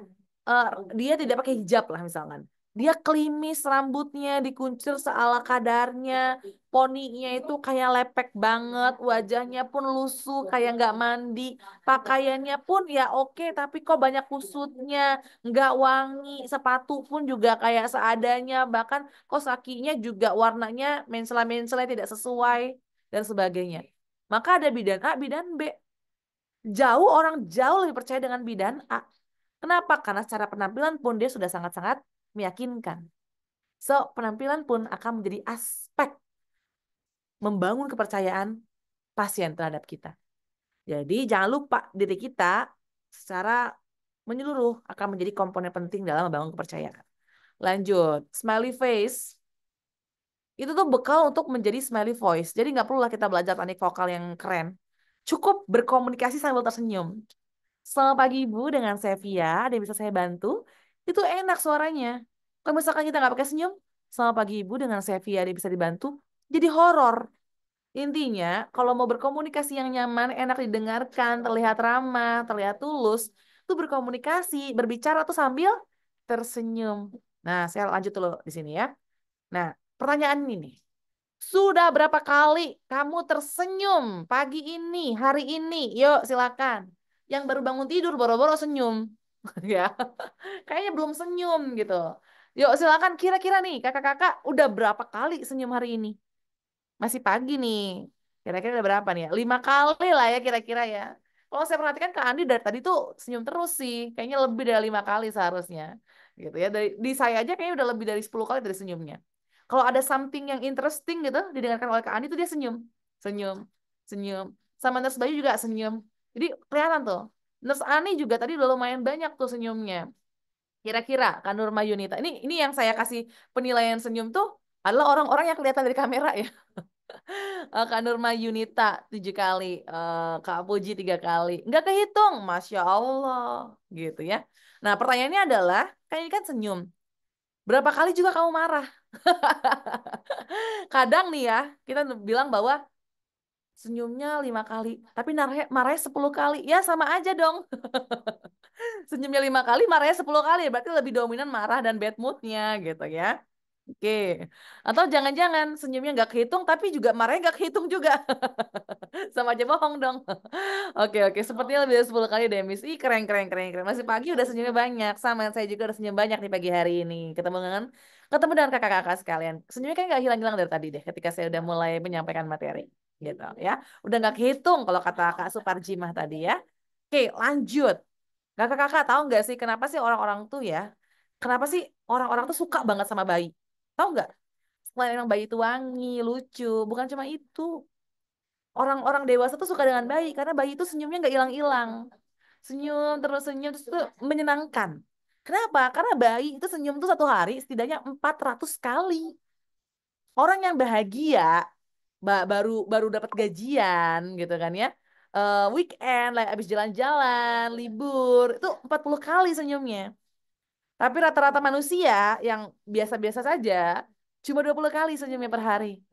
Gitu. Nah, kita ada di mana sebenarnya? Bisa jadi kita ada di 20, kurang dari 20 atau 40. Yang pasti kita nggak kayak bayi yang 400. Karena bayi kan nggak punya masalah hidup ya. Kalau kita kan makin dewasa tuh makin banyak masalahnya. Akhirnya ya udah, senyumnya makin hilang. Nah, sekarang tulis dalam kolom komentar. A, B. Senyuman yang tulus tuh yang A atau yang B? Yuk, silahkan tulis dalam kolom komentar. Siap mana yang senyumannya lebih tulus? A atau B? Oke, setuju A ya. Kenapa nggak B? B ini kayak ini ya. Kayak kayak stroke ya. Senyumnya ke kiri doang. Dan biasanya kalau senyumnya cuma sebelah, tarikannya itu terkesan seperti orang yang merendahkan orang lain. Ya, jadi kalau misalkan senyumnya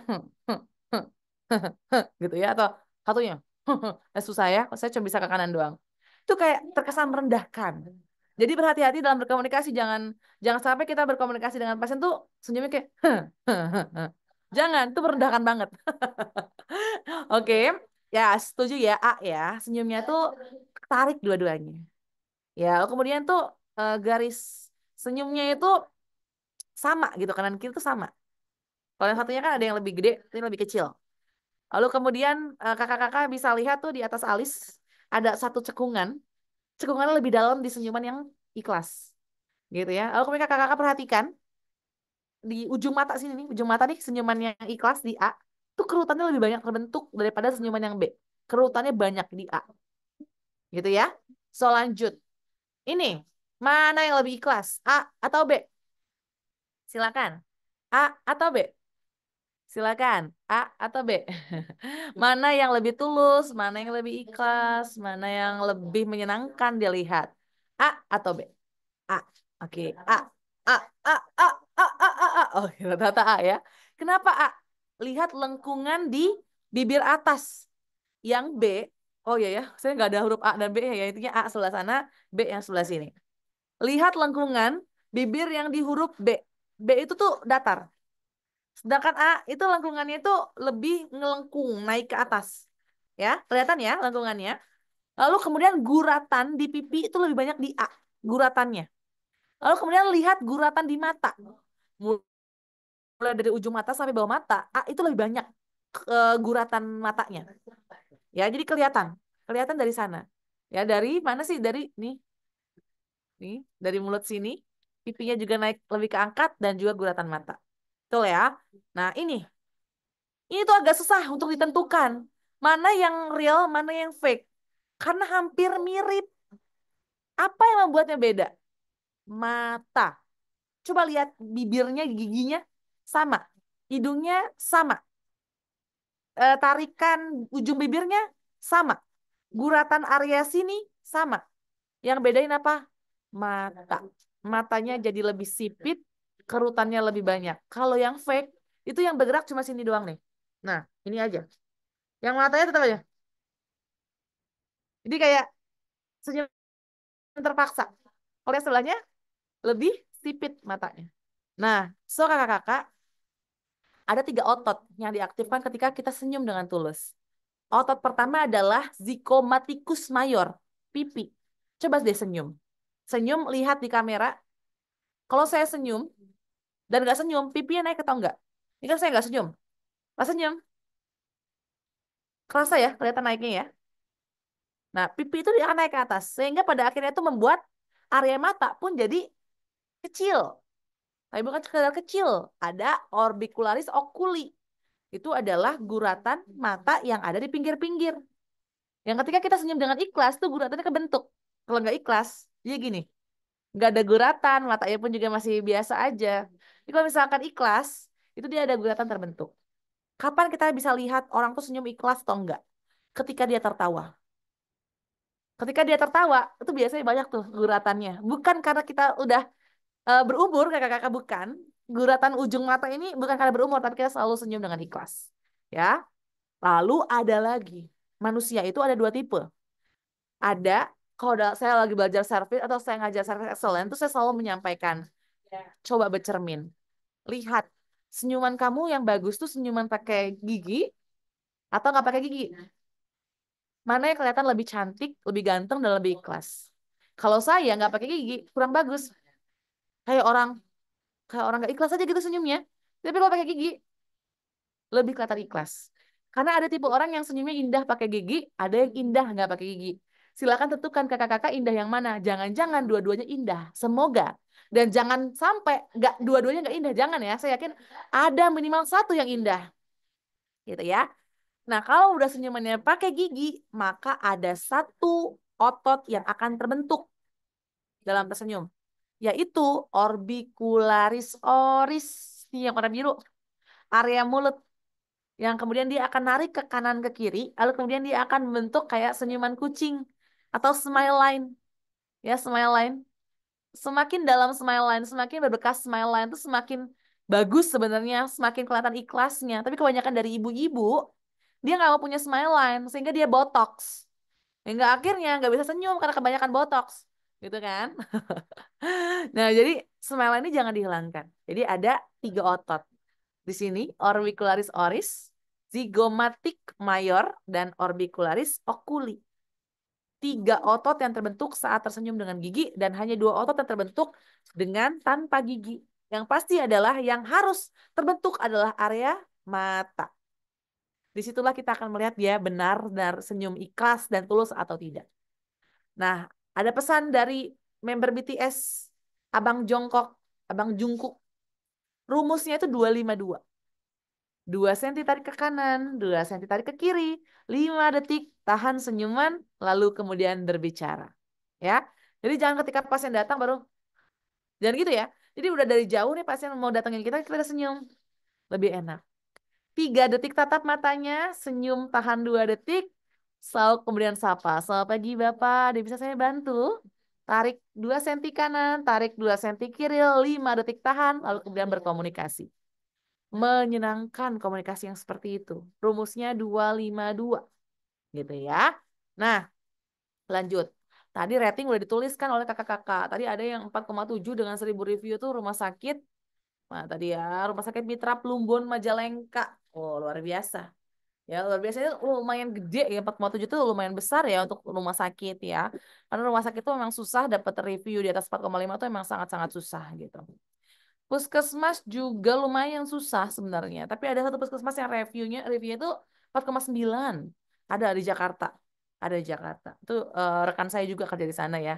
Ya dia berfokus juga untuk memperbaiki pelayanan dan dia buat program-program banyak tuh ya. Sampai puskesmas ini tuh dinobatkan jadi puskesmas dengan pelayanan terbaik di Jakarta. Lalu kemudian reviewnya paling tinggi dan juga direview oleh ribuan orang gitu. Karena emang nggak mudah untuk dapetin 4,5 ke atas tuh nggak mudah. Bahkan kebanyakan dari instansi itu di bawah 3.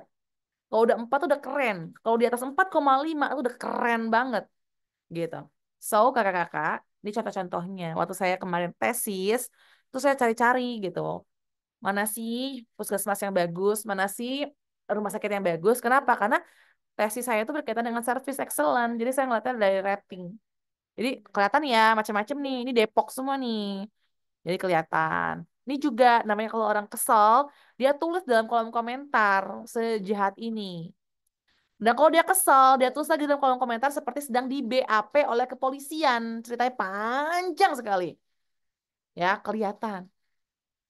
Namanya orang kecewa. Gitu. Maka dia akan menunjukkan seperti ini. Tapi ini instansi mana? Saya pun lupa. Saya kebanyakan ngeliat Google review gitu ya.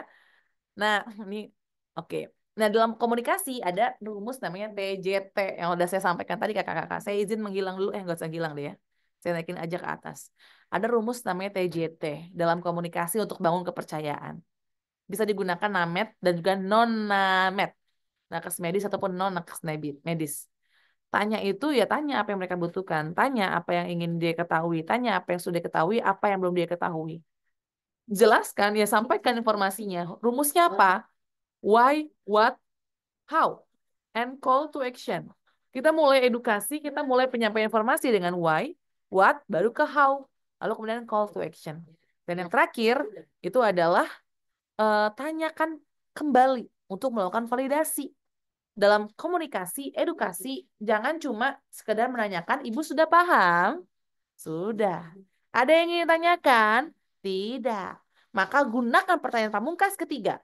Boleh ulangi kembali lagi apa saja hal yang sudah saya sampaikan? Mari Ibu saya bantu. Kalau sudah keluarkan kalimat ataupun pertanyaan ketiga, maka kita bisa mengevaluasi. Sebenarnya kita tuh udah cukup informatif belum sih dalam berkomunikasi dan memberikan edukasi? Jangan-jangan ketika pasien kita minta ulang informasi dan dia benar-benar nol, nggak ngerti, nggak paham, bisa jadi dia nggak dengerin. Nggak dengerin faktornya banyak. Bisa jadi salah satu faktor yang membuat dia tidak mendengarkan kita adalah dia nggak percaya dengan kita. Maka tuh kita berbicara di depan dia tuh dianggap kayak mesin aja, speaker aja yang nggak perlu didengerin. Gitu. Maka perlu tanyakan pertanyaan ketiga. Boleh ulangi kembali lagi. Supaya dia mengulang. Kalau nggak bisa mengulang, perlu dipertanyakan. Jangan-jangan selama ini dia belum percaya dengan kita. Sehingga dia tidak mau dengerin kita. Ya. So, materi terakhir. Ya, setelah ini kakak-kakak kita akan buka sesi tanya jawab. Silakan tulis juga nih kalau udah ada yang ingin bertanya, boleh tulis dalam kolom komentar. Nanti saya akan langsung menjawab pertanyaannya. Boleh boleh tulis dalam kolom komentar. Nah, ini terakhir ya. Faktor-faktor apa aja sih yang mempengaruhi kepercayaan serta keberhasilan komunikasi terapeutik? Boleh dong kakak-kakak, saya mau diskusi kalau yang sekarang. Faktor apa aja yang mempengaruhi kepercayaan serta keberhasilan komunikasi terapeutik?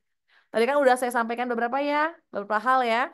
Nah, menurut kakak-kakak apa aja faktornya? Tulis dalam kolom komentar dulu ya. Sembari nanti saya akan buka setelah ini slide-nya. Cuma satu slide doang kok, faktor yang mempengaruhinya. Apa nih? Kalau tadi kan saya sudah membuka beberapa kasih kasih hint-hint gitu ya. Yang sudah saya sampaikan kayaknya nggak akan saya sampaikan lagi. Salah satunya adalah secara penampilan, grooming dari ujung kepala sampai ujung kaki. Apalagi sih yang membuat pasien tuh jadi percaya dengan kita selain penampilan? Yuk, silakan tulis di dalam kolom komentar. Setelah ini saya akan sampaikan cuma satu slide saja ya. Dan silakan tulis juga dalam kolom komentar jika ada yang ingin bertanya. Oke, faktornya adalah informasinya harus lengkap, akurat, dan informatif. Oke, thank you Kak Adril. Karya komunikasi efektif dari pemberi pelayanan dan rasa empati. Oke, berarti komunikasi efektif dan juga empati. Oke, thank you Karya. Apalagi faktor yang mempengaruhi kepercayaan pasien. Apalagi empati udah disampaikan tuh, komunikasi harus efektif tuh, grooming udah saya sampaikan di awal, penampilan secara profesional sudah saya sampaikan. Oke, nah deh sambil saya buka aja kalau gitu ya. Ada 6. Satu, personal quality. Apa sih personal quality? Ya, kualitas personal kita. Jadi benar-benar secara menyeluruh sih kalau ini mah. Jadi personal quality kita tuh bagus, kelihatan banget kok dari cara kita berkomunikasi, dari cara kita berpenampilan, bahkan dari cara berjalan. Ketika kita berjalannya dengan tegap, tuh kelihatan banget percaya dirinya. Kalau kita berjalan tuh dengan bongkok, tuh personal quality-nya ya kelihatan banget rendahnya gitu, ya jelek gitu personal quality-nya. Jadi benar-benar kelihatan dari personal quality dan itu secara menyeluruh. Lebih ke pembawaan diri, kakak-kakak sekalian. Lalu yang kedua itu adalah lingkungan, environment. Jangan-jangan Jangan-jangan selama ini tuh kita udah memberikan pelayanan yang bagus, personal quality kita keren, tapi tuh teman-teman kita tuh yang ada di belakang tuh yang nggak bagus. Jadi akhirnya itu percayanya tuh cuma ke kita, nggak percaya dengan instansi kita. Jadi lingkungan dan ataupun environment ini akan sangat-sangat mempengaruhi kepercayaan. Kenapa? Karena pada akhirnya itu faktor yang membuat mereka datang ke instansi kita adalah ketika dia percaya dengan instansinya dulu. Baru kemudian dia datang untuk orangnya. Maka kalau kita ingin membangun rasa percaya pasien kepada diri kita, bukan hanya memperhatikan diri kitanya aja, tapi teman-teman kita satu kelompok. Supaya kemudian instansi ini dipercaya oleh pasien juga. Lalu yang ketiga adalah kedekatan secara emosional ataupun caring. Ini tuh apa ya? Saya pernah baca satu kalimat, terutama untuk perawat ya, terutama untuk perawat. Kakak-kakak ada yang kenal nggak dengan John Watson? Beliau ini masih hidup sampai dengan hari ini. Salah satu tokoh di keperawatan sih memang. Tapi saya tuh suka dengan satu kalimat dia. Kalimat beliau. Beliau masih hidup sampai dengan hari ini. Usianya udah di atas 80 tahun. Dan beliau masih punya teori yang masih digunakan sampai dengan hari ini oleh perawat-perawat dunia. Dia bilang tuh, the essence of nursing is caring. Esensinya perawat ada dalam bekerja tuh ya cuma satu. Peduli.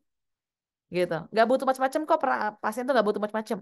Esensi adanya perawat di instansi kesehatan tuh cuma satu. Caring alias peduli gitu. Kalau kita udah caring, kita udah peduli, maka emosional tuh kedekatan emosionalnya akan terbangun.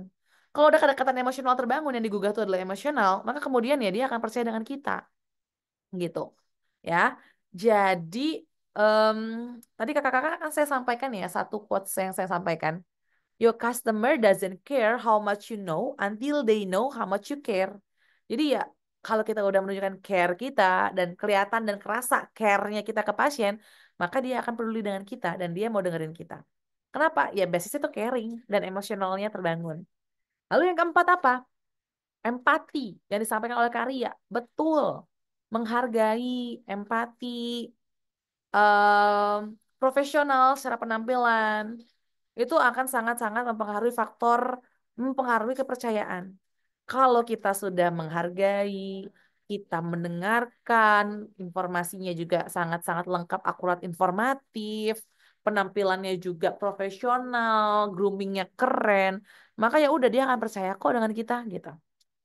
Lalu selain kepercayaan, faktor-faktor tadi yang bangun kepercayaan, ada kepercayaan diri, terutama dalam berkomunikasi. Salah satu faktornya apa? Salah satu indikatornya apa? Nggak banyak kata mungkin, nggak banyak kata nggak tahu, informatif menyampaikan informasinya, yaitu adalah kepercayaan diri dalam berkomunikasi. Informatif, nggak banyak kata mungkin, nggak ada kata nggak tahu. Dan kalau ditanyain selalu bisa jawab. Minimal kalau dia nggak bisa jawab, dia menyampaikan bahwa bukan ranah saya untuk menjawab. Saya akan konsultasikan kepada dokter, kemudian dokter akan menjelaskan. Jadi apapun yang dia butuhkan, kita punya solusi. Apapun yang dia tanyakan, kita bisa jawab meskipun jawabannya akan di hold. Bukan karena kita nggak bisa jawab, bukan karena kita aja untuk menjawabnya. Ya. Dan yang terakhir, skill. Kalau kemarin tuh saya baru selesai gitu ya, credentialing gitu ya, credentialing orang-orang credentialing. Itu kan salah satu cara kita untuk memvalidasi kompetensi itu kan credentialing ya. Jadi memang harus benar-benar kecek gitu. Secara kredensial kompetensinya ini oke atau enggak. Karena percuma. Percuma kalau penampilan kita cantik, ganteng, gagah. Kita mendengarkan. Kita em, bisa menenangkan. Bisa membangun em, emosional. Kita caring. Personal quality kita keren. Tapi ketika ditanya, nggak bisa jawab. Ketika disuruh kasih tindakan, nggak bisa ngelakuin. Percuma. Langsung seketika blast. Hilang deh kepercayaan pasien. Karena tidak didukung oleh kompetensi dan skill yang kita miliki. Itulah pentingnya kakak-kakak selalu meningkatkan kompetensi dengan mengikuti pelatihan, workshop maupun seminar. Dan hari ini kakak-kakak ikut seminar hari ini tujuannya adalah untuk meningkatkan kompetensi dan skill, terutama dalam berkomunikasi. Karena dengan kita tahu skill dan kompetensi, karena ketika kita sudah tahu skill dan kompetensi apa yang perlu kita tingkatkan, maka kita akan meningkatkannya dengan lebih ikhlas, lebih enak karena kita tahu. Ya sudah, tinggal deh kita terapkan kepada pasien-pasien kita. So, kakak-kakak, ini adalah 6 faktor yang mempengaruhi kepercayaan selain tadi yang sudah saya sampaikan di awal ya. Ini tambahannya. Nah, pertanyaannya adalah dari 6 ini kita sudah berapa poin yang kita penuhi? Jangan-jangan hanya 2, jangan-jangan baru 4, jangan-jangan udah 5, tinggal 1. Ya udah, 1 ini kita kejar bareng-bareng. Ya, so nggak usah dijawab dalam kolom komentar, jawab aja dalam hati kakak-kakak. Setelah ini silakan lakukan apa ya, pembelajaran yang berkelanjutan, evaluasi diri, perbaiki terus skill yang perlu kita tingkatkan apa. Dan semoga materi hari ini bisa bermanfaat untuk kakak-kakak sekalian yang membuat kakak-kakak semua pada akhirnya paham bahwa oke, komunikasi ini penting banget. So setelah ini saya tahu bahwa poin yang perlu saya tingkatkan adalah secara empati dan juga caring. Maka ya udah habis ini saya akan belajar dan mempraktekkan. Senang sekali rasanya saya bisa berbagi dengan Bapak Ibu sekalian. Sukses dan sehat selalu untuk Bapak Ibu sekalian, dimudahkan dilancarkan segala pekerjaannya. Dan saya rasa sudah cukup ya untuk sharing kita pada pagi hari ini. Kita akan lanjut kepada sesi tanya jawab. Jika ada yang ingin berdiskusi, dipersilahkan. So, sekian dari saya. Assalamualaikum warahmatullahi wabarakatuh. Saya kembalikan lagi kepada Nurse Bayu. Silakan Nurse. Waalaikumsalam warahmatullahi wabarakatuh. Terima kasih Miss Via buat materinya. Ada 4 poin dan semuanya sudah terjawab ya teman-teman. Dan benar kata Miss Via, kalau setelah saya memateri diberikan, langsung kita lanjut ke Q&A. Namun Miss, kalau saya lihat dari tadi satu persatu teman-teman, ini mungkin teman-teman juga lupa ya kalau on cam ya saya sampai zoom nih. Teman-teman sampai ada yang nyoba senyumnya gimana, pakai gigi gimana. Ya nggak pakai. Oke. Oke teman-teman, silakan. Apabila ada pertanyaan mengenai materi yang sudah diberikan oleh Miss Via, silakan bisa angkat tangan atau mungkin bisa tanyakan di kolom chat. Tapi kalau angkat tangan saya dulu kan sih, saya prioritaskan kalau yang ada yang angkat tangan.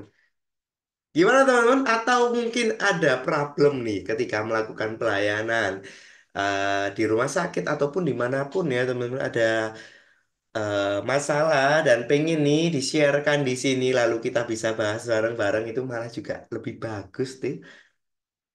Gimana teman-teman? Hatur nuwun materinya yang selalu inspiratif, Miss Via. Semoga sehat selalu, amin. Gimana teman? Apakah ada pertanyaan nih?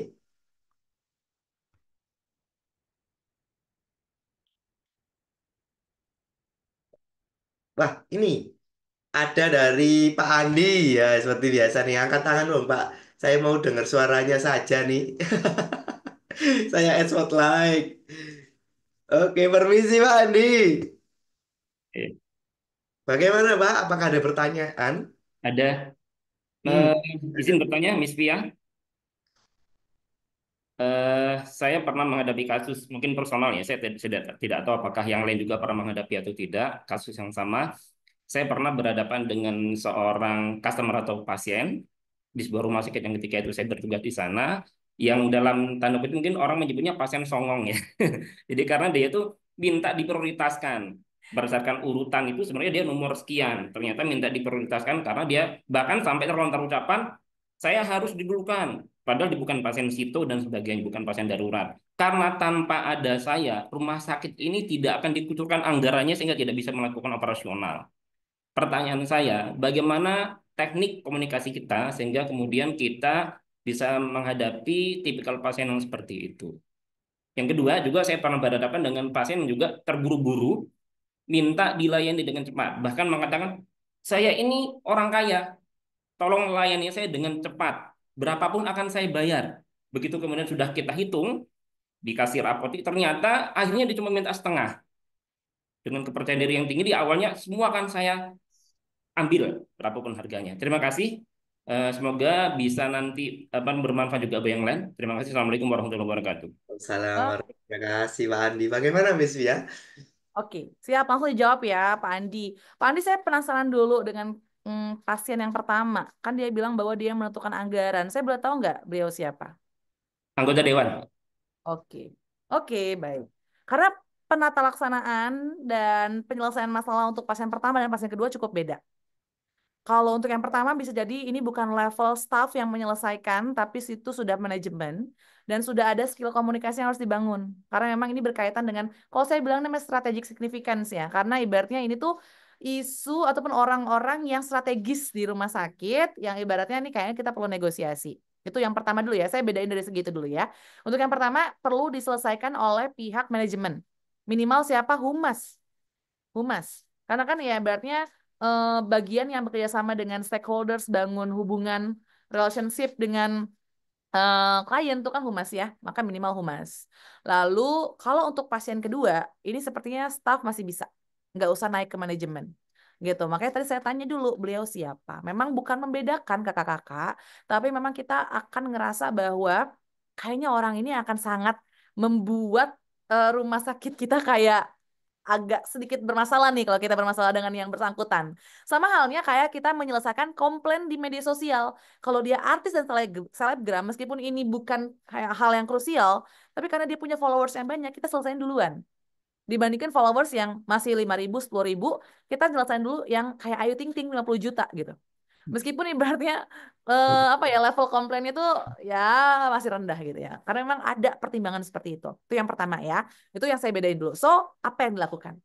Yang dilakukan yang pertama adalah kalau orang-orang seperti ini dan memang dia adalah orang-orang yang punya posisi strategis di rumah sakit termasuk dia yang nentuin anggaran untuk rumah sakit kita, maka ya sudah ini bukan level staff yang menyelesaikan. Kita sampaikan bahwa Ibu mau ditunggu, saya akan berkonsultasi, saya bukan berkonsul. Saya akan mengundang rekan saya dari Humas untuk berkomunikasi dengan Ibu dan diselesaikan di mana? Di satu ruangan yang tertutup, terisolasi, tidak didengarkan oleh siapapun. Di sini negosiasi nih, gitu. Negosiasi apakah nanti pada akhirnya didahulukan atau tidak didahulukan. Yang penting adalah pertama kita sampaikan terlebih dahulu. Jadi gini, em, komunikasi kita dalam handling komplain itu harus pakai seni. Misalkan contoh nih, satu rumah sakit itu sebenarnya dia tuh punya layanan antar obat.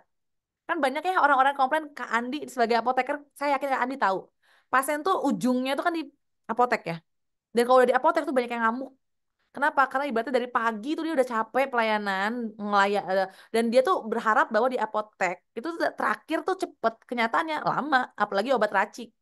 Maka paling banyak komplain di sana. Satu rumah sakit ini ada satu pelayanan. Pelayanannya adalah memberikan pelayanan antar obat. Tapi kebanyakan pasien tuh nggak tahu. Tapi di situ pasiennya ngamuk-ngamuk. Ini gimana sih? Saya tuh dari bla bla bla bla. Saya dari pagi loh. Saya udah naruh sendal dari jam 4 pagi. Udah jam 2 belum selesai juga gitu kan dan sebagainya. Maka strategi komunikasinya itu bukan menyampaikan bahwa Pak, kami ada layanan antar obat. Bagaimana jika Bapak kami antarkan obatnya? Tinggal sampaikan saja alamatnya bla bla bla bla bla bla. Silakan tulis rekam mediknya juga namanya. Nggak kayak gitu. Penyampaiannya adalah Bapak, mohon maaf atas ketidaknyamanan yang terjadi. Perlu kami sampaikan bahwa memang tetap kami selesaikannya berdasarkan urutan. Tapi memang ada obat-obat yang diracik, ada juga obat-obat yang tidak diracik. Kalau untuk obat-obat yang tidak diracik, memang akan selesai duluan, Bapak. Tapi kalau untuk obat-obat yang diracik, kami perlu melakukan peracikan setidaknya berapa menit. Nah, selain itu juga Bapak, tentunya kami ingin membantu Bapak. Kami akan melakukan segala upaya yang bisa kita berikan ke Bapak agar kemudian nih obat Bapak terima. Bagaimana jika kami bantu untuk antarkan obatnya? Nah, kan seakan-akan tuh kita ngasih treatment spesial ke dia. Padahal mah ada pelayanannya, cuma memang dikemasnya dengan seakan-akan kita special treatment ke dia doang gitu. Nah, sama halnya dengan ini. Sama halnya dengan yang orang pertama tadi. Jadi, seni komunikasinya itu kita buat seakan-akan tuh kamu tuh spesial, saya akan bantu kamu. Bagaimana jika ini kasih alternatif solusi? Ya udah, kalaupun kalaupun kalaupun ternyata pada akhirnya dia didahulukan gitu ya, maka jangan kelihatan ke pasien lain. Jangan kelihatan seakan-akan oh kita jalannya pun kayak dikawal, dipersilahkan luar biasa, langsung disela gitu kan ya. Kalau bisa ada pintu belakang, ada pintu belakang, jangan pintu depan. Karena itu akan menimbulkan komplainan-komplainan lainnya gitu lah pintu belakang. Polinya ada poli belakang dan sebagainya atau gimana caranya gitu. Nah, itu yang pertama. Kalau untuk orang yang kedua, sebenarnya kita tidak boleh membeda-bedakan dalam pelayanan tuh ya. Bahkan kemarin saya nonton Indomaret, Indomaret, saya nonton video di Indomaret tuh ada ibu-ibu yang buru-buru, katanya buru-buru, saya tuh pengen ini, saya pengen itu. Sampai kasirnya tuh dengan tegas dia bilang, dia ngomong gini, kasirnya bukan kasirnya, pelanggannya ngomong gini, kalau misalkan nggak bisa buru-buru, saya pulang deh, gitu ya bang. Apa coba kata kasirnya?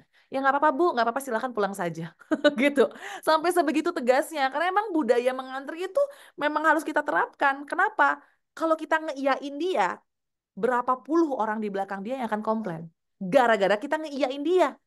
Gara-gara untuk menyenangkan satu hati seseorang, kita menyakiti dan membuat orang puluhan lainnya sebel gitu. Maka ya bagaimana komunikasinya? Saya yakin ketika kita berkomunikasi menyampaikan bahwa memang ada urutan, memang harus sesuai dengan antrian, saya yakin kakak-kakak akan didukung. Tenang aja, jangan takut. Jangan takut. Karena ini memang adalah suatu hal yang memang ini adalah budaya yang kita harus bangun. Jadi ya udah cukup sampaikan saja, Bapak mohon maaf semua pasien pun saya yakin mereka juga punya aktivitas gitu. Mohon maaf, memang kita harus sesuai dengan antriannya gitu. Nanti jika kami akan upayakan untuk pelayanannya bisa kami percepat gitu. Tapi memang kita tidak mengetahui kondisi pasien-pasien lainnya. Tetap disampaikan seperti itu. Gitu ya. Dan juga kalau misalkan mau kasih alternatif, misalkan ya, misalkan contoh waktu itu ada dua dokter ya lagi praktek gitu. Dua dokter lagi praktek. Satu tuh dokternya agak lumayan sepi, satu tuh rame banget. Dikasih alternatif kalau kamu mau duluan, kamu bisa ke dokter sebelah gitu. Karena pasiennya lebih sedikit dan mudah mau pulang gitu. Jadi kamu boleh duluan. Kita bisa kasih solusi seperti itu. Jadi pakai berbagai macam teknik gitu. So, makasih banyak Kak Andi udah sharing-sharing hal seperti ini karena ini hal yang penting. Banyak kakak-kakak yang akan merasakan atau mungkin sudah merasakan. Itu aja mungkin Kak Bayu ya untuk jawaban Kak Andi. Terima kasih banyak Kak Andi. Oke, terima kasih Sia. Bagaimana Pak Andi? Terjawab, Pak? Sangat jelas, makasih. Oke, terima kasih kembali untuk pertanyaannya. Oke, masih ada waktu mungkin satu pertanyaan lagi, teman-teman. Apakah ada yang ingin ditanyakan nih? Melalui kolom chat atau mungkin bisa angkat tanganmu. Raise your hand, teman-teman. Kayak tadi ya. Silakan. Sambil menunggu Miss Wia, mungkin saya yang bertanya ya Miss Wia. Miss Wia, sebenarnya mungkin nggak sih Miss di IGD, di kondisi-kondisi seperti ya IGD ya, kita menerima pasien, mungkin atau teman-teman dari farmasi ini, pasien datang dengan keluhan yang mungkin sakit gigi, yang urgent banget, kita harus langsung kasih obat. Miss, apakah di situ komunikasi itu bisa kita bangun juga ya. Maksud saya komunikasi terapeutik itu masih bisa kita lakukan tanpa harus eh, mengabaikan tindakan prioritasnya ya, Miss. Apalagi Miss ya ini kan juga keperawatan ya, Miss. Bagaimana, Miss? Oke, siap. Berarti lebih tepatnya di ini ya. Saya kasih contohnya IGD lah ya. Karena IGD ini komunikasinya emang lumayan beda dengan instalasi dan unit lain gitu. Ya. Kalau komunikasinya sangat-sangat jauh berbeda. Dan juga memang perihal tindakan tadi yang disampaikan oleh Kak Bayu atau Nurse Bayu itu memang betul bahwa kalau di IGD itu kan tindakannya nggak bisa secepat itu. Tergantung dengan triase sebenarnya kan. Maka ya udah kalau misalkan memang dia triasenya masih di kuning, dia bukan merah atau jangan-jangan hijau gitu. Kalau hijau kan biasanya disuruh pulang ya atau suruh ke poli. Biasanya seperti itu kalau hijau ya. Kalau kuning lah ya, saya kasih contohnya kalau kuning lah ya. Maka tadi yang disampaikan oleh Nas Bayu itu benar bahwa ya memang tindakan itu nggak bisa langsung kita sampaikan. Tapi yang bisa kita sampaikan itu adalah secara komunikasinya. Dan yang ingin saya sampaikan pertama tuh gini. IGD itu paling banyak tuh komplainan terkait responsiveness. Ya, Mhm. responsiveness tuh IG itu paling banyak banget. Kenapa? Karena banyak pasien yang tidak teredukasi perihal triase. Yang mereka ngerasa bahwa saya datang duluan, maka saya harus duluan diselesaikan. Mereka nggak paham ada yang namanya triase, ada yang warna merah. Kalau warna hitam ya udahlah ya, kan datangnya ibaratnya beliau datang dalam kondisi sudah meninggal gitu kan ya. Tapi yang mereka belum tahu tuh ada yang warna merah gitu. Yang ibaratnya kondisi-kondisi yang mengancam nyawa, yang hitungan keselamatan itu hanya sekian menit saja, yang mereka tuh nggak paham. Maka sebenarnya komunikasi terapeutik tetap bisa kita lakukan. Selain kita memang menyampaikan bahwa nanti apa ya rencana tindakan yang akan dilakukan mungkin ya dari perawatnya gitu menyampaikan rencana tindakan dari segi keperawatannya apa aja bisa kita sampaikan. Tapi sebenarnya ada satu titipan yang ingin saya sampaikan yaitu bagaimana kemudian kita bisa mengedukasi mereka perihal triase itu gitu. Jadi kayak kita memberikan edukasi juga apa namanya disorientasi bukan disorientasi tempat ya, orientasi tempat. Jadi saya tuh kalau ngasih edukasi ke pasien-pasien IGD itu saya tuh kasih di edukasi orientasi tempat. Jadi kan di IGD itu kan biasanya dibedain ya, ada yang bed-bed untuk yang emergency yang warna merah tuh ada di sana gitu kan, yang kuning ada di sini dan sebagainya. Bahkan saya selalu titip di GD itu dibuatin satu poster gede ataupun X banner, roll banner apapun itu yang perihal pemahaman perihal triase. Jadi sebelum kita mengedukasi mereka mengenai perawatan apa yang akan mereka terima, kondisi apa yang sedang mereka alami, tuh sebenarnya kita harus edukasi juga. Disclaimer informationnya adalah ada namanya triase di IGD. Kita bisa mengedukasi mereka dengan level-level warna triasenya. Merah ini adalah kondisi bla bla bla bla mengancam nyawa sehingga berapapun pasien yang datang, ketika memang ada pasien warna merah ini hadir, maka kita akan menyelesaikan terlebih dahulu karena ini mengancam nyawa. Ada yang warna kuning. Nah, Bapak ini kebetulan adalah warna kuning, Pak ya. Karena kondisi Bapak juga tidak apa gitu ya. Maksudnya bukan meremehkan ya, tapi komunikasi jangan segawat apa gitu. Tapi ini adalah kondisi-kondisi yang ibaratnya levelnya di nomor 2 gitu. Kita jelaskan. Kalau misalkan ada pasien-pasien yang warna merah dan kelihatan dia baru datang, kita langsung bisa sampaikan, nah warna merah seperti itu. Nah gitu ya. Jadi kayak, oh iya ya, saya ternyata tidak harus diprioritaskan, ya udahlah mereka duluan aja dan sebagainya. Gitu sih. Jadi memang komunikasi terapeutik akan tetap bisa terjalin dan terlaksana, tapi memang segi seninya adalah komunikasinya cepat. Intinya itu doang. Cepet. Jadi nggak bisa bertele-tele. Kalau misalkan kita dirawat inap mungkin bisa panjang tuh edukasinya. Kalau di IGD enggak. Jadi memang benar-benar concise gitu ya. Itu mungkin Nurse Bayu. Oke, terima kasih Miss Fian. Nanti saya akan langsung coba ya, teman-teman. Bener banget sih, saya juga jarang gitu ngedukasi tentang orientasi tempat gitu, Miss. Dan memang penting. Terima kasih, Miss ya. Terakhir nih pertanyaan dari kolom chat, Miss ya. Ini saya juga kalau baca kayak webinar yang lalu kita bahas juga tentang era digital ya, Miss ya. Beberapa dokter lebih suka lapor pasien chat via WA seolah-olah main HP, padahal sedang laporan pasien. Bagaimana Miss penggunaan digital ini? Oke, siap. Sebenarnya yang akan jadi masalah itu adalah ketika kita berkomunikasi dengan pasien gitu. Kalaupun tidak sedang berkomunikasi dengan pasien, sebenarnya ada satu rumah sakit yang saya lagi dampingi sekarang itu, dia itu pakai handphone itu handphone ruangan. Dan handphone ruangan tuh handphonenya sangat beda dengan handphone-handphone manusia pada umumnya ya. Handphone itu kayak handphone jadul gitu Kak. Jadi emang ketika dia megang handphone itu tuh, kita tahu bahwa itu adalah handphone ruangan di mana dia sedang berkomunikasi dengan dokter gitu. Maka kalau misalkan kita nggak pakai handphone itu, apa yang perlu kita lakukan adalah kita berkomunikasi menggunakan handphone kita dengan dokter, ini kondisinya sedang tidak berkomunikasi dengan pasien ya, alias kita sedang diliatin aja gitu. Ya handphonenya jangan ditaruh di atas meja, taruh di bawah gitu, taruh di bawah. Nah, yang jadi masalah adalah ketika kita berkomunikasi dengan pasien, lagi ada pasien berkomunikasi dengan kita, lalu kemudian nih ada penginformasian pasien-pasien penting gitu ya, pasien-pasien gawat gawat dan sebagainya lewat handphone, maka jangan sampai kita jawab, respon, ngebaca chat dokter di depan pasien yang dimana kita sedang berkomunikasi. Jangan.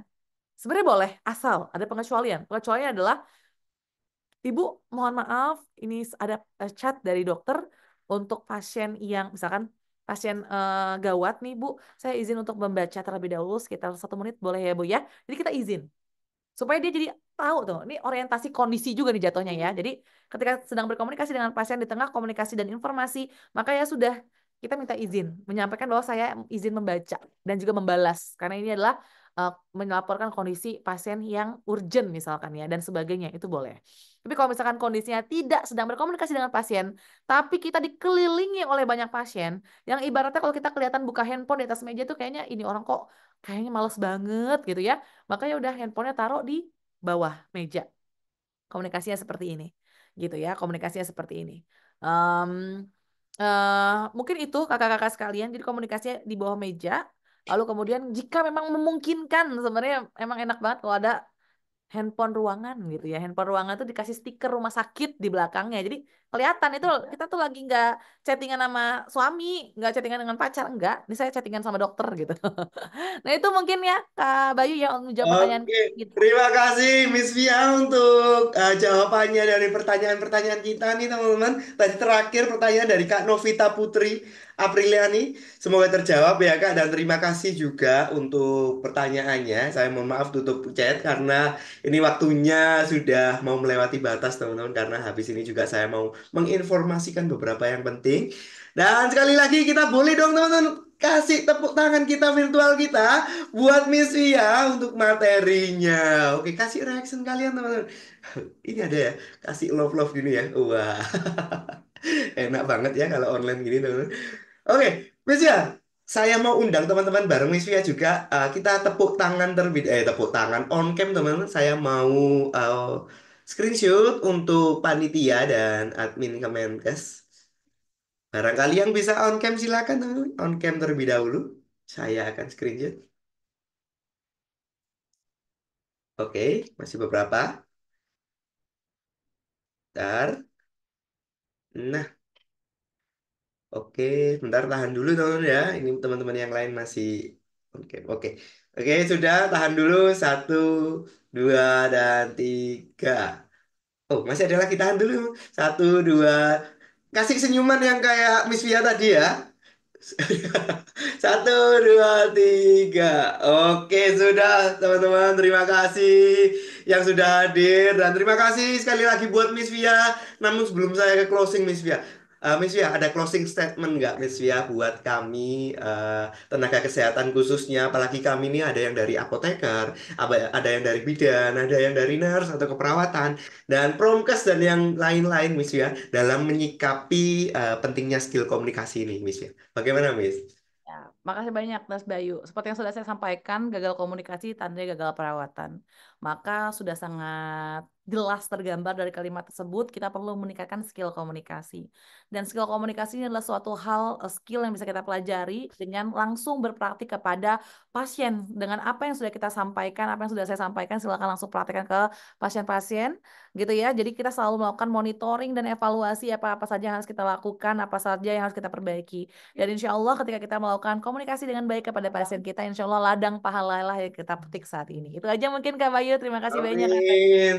Terima kasih Miss Via dan selamat beraktivitas kembali dan saya mau izin untuk remove spotlight. Oke. Oke, teman-teman, kolom chat sudah saya buka, boleh dong teman-teman isi full-fullin ya. Mau terima kasih, wah mau. Dan saya buka pertanyaan lagi teman-teman bagi yang masih berkendala di laman LMS-nya atau di laman pelataran sehatnya. Dan saya akan share linknya, satu lagi ya, dulu. Linknya LMS. Oke, saya juga akan mau share screen.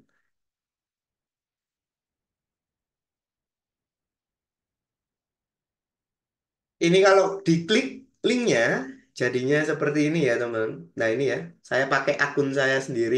Wah mohon maaf ini sinyal saya agak jelek. Ini ya, webinar PT Indonesia Medical Center dengan tema pentingnya skill komunikasi. Ini kalau kita cari pembelajaran kadang susah. Jadi teman-teman bisa langsung aja link alamat yang barusan saya kirim diklik. Nah, ini tampilan saya belum masuk, teman-teman. Jadi bukan minta akses tapi daftar sekarang. Nanti kalau daftar sekarang dimasukkan ke itu ya, ke halaman login lagi. Jadi harus masuk dulu ya. Oke, terima kasih ilmunya diisi sampai 100. Ya, diisi sampai 100%. Nanti baru SKP ditunggu, pasti nanti muncul. Terima kasih Mas Bayu yang mantul dan Mbak Via yang luar biasa. Semoga sehat selalu, bahagia, amin. Semua juga teman-teman gitu ya. Semoga semuanya sehat, menginspirasi di anugerah keikhlasan, amin. Terima kasih doanya Pak Andi. Klik akses belum bisa. Wah ini tadi ya, mungkin belum login. Kuis belum bisa Mas Bayu, ditunggu dulu teman-teman. Biasanya masih ada eh,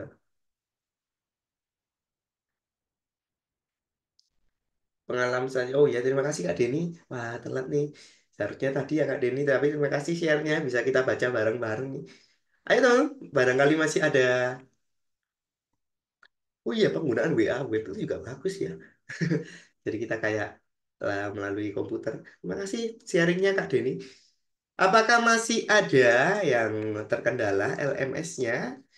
Saya mau share sekali lagi teman-teman. Barangkali teman-teman yang masih ada yang membutuhkan informasi webinar, saya akan share. Yang pertama ada 2 webinar ya teman. Ini Kamis minggu depan di tanggal 14 November ada 5 SKP ya, lumayan ini teman. Untuk harga sesuai yang tertera dan teman-teman bisa tanya di grup aja di adminnya. Yang kedua ini tentang nutrisi, ini juga 4 SKP ya teman. Ada 3 pemateri bagi teman-teman yang ingin memperdalam nih. Selain mencari SKP, ini kita mau fokus ke pasien ICU nih. Ini bagus banget. Oke, aku masih belum bisa, Kak. Masih terkunci materi pertama, nggak bisa diklik. Mungkin masih belum dikasih akses ya, Kak Rista. Kak Erni, aku masih belum bisa, Kak. Masih belum bisa apa nih, Kak Erni? Masih belum bisa melupakannya atau gimana nih? Mungkin bisa di-share, Kak Erni. Masih belum bisa apa nih? Mungkin masih belum bisa login. Nah, ini teman-teman pakai emailnya sendiri ya. Yang penting dari saya, ya seperti ini ya, teman-teman. 1 menit video yang saya share tadi di awal. Ya, setelah ini saya akan share lagi. Ketika itu sudah dilakukan semua, tinggal menunggu verifikasi. Sudah, itu aja teman-teman. Saya share lagi ya. Oke, 1 menit lagi. Sambil saya menunggu. Oke, silakan disimak bersama. Website LMS https://lms.kemkes.go.id/. Klik masuk bagi yang sudah memiliki akun, klik daftar apabila belum memiliki akun. Satu orang satu akun dipakai untuk selamanya. Masukkan email terdaftar, kata sandi, dan kode CAPTCHA sesuai. Tampilan dari website yang sudah login dengan akun yang sesuai. Cari pembelajaran dan klik webinar yang sesuai dengan yang diikuti. Klik webinar yang sesuai pilihan, pastikan sudah daftar ke panitia terlebih dahulu. Klik minta akses dan tunggu sampai admin LMS memberikan akses.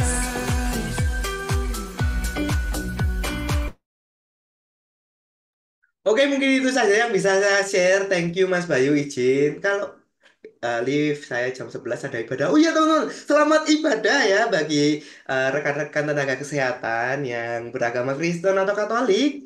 Selamat ibadah, selamat hari Minggu juga. Dan kalau pakai link Satu Sehat bisa gak Kak? Tapi Kak muncul materinya. Waduh, saya kurang tahu ya Kak. Satu Sehat. Coba di website aja ya teman-teman.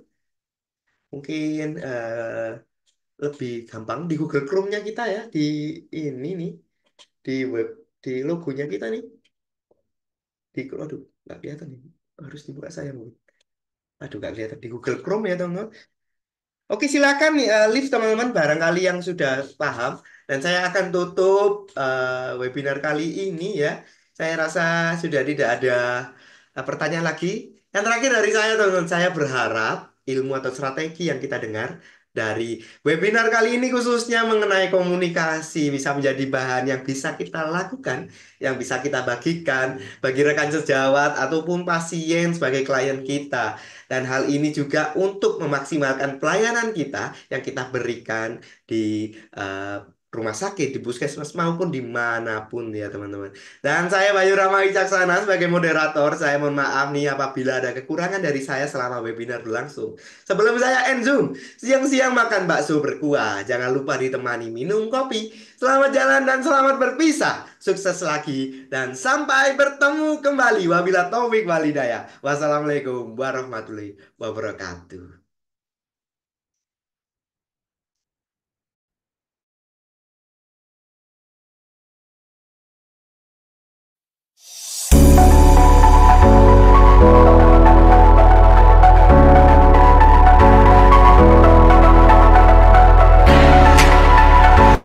Yang mau share-share IG, Instagram, wah kita bisa sambil follow-followan nih. Ini saya ya di @bayurama24 nih. Langsung saya follow back.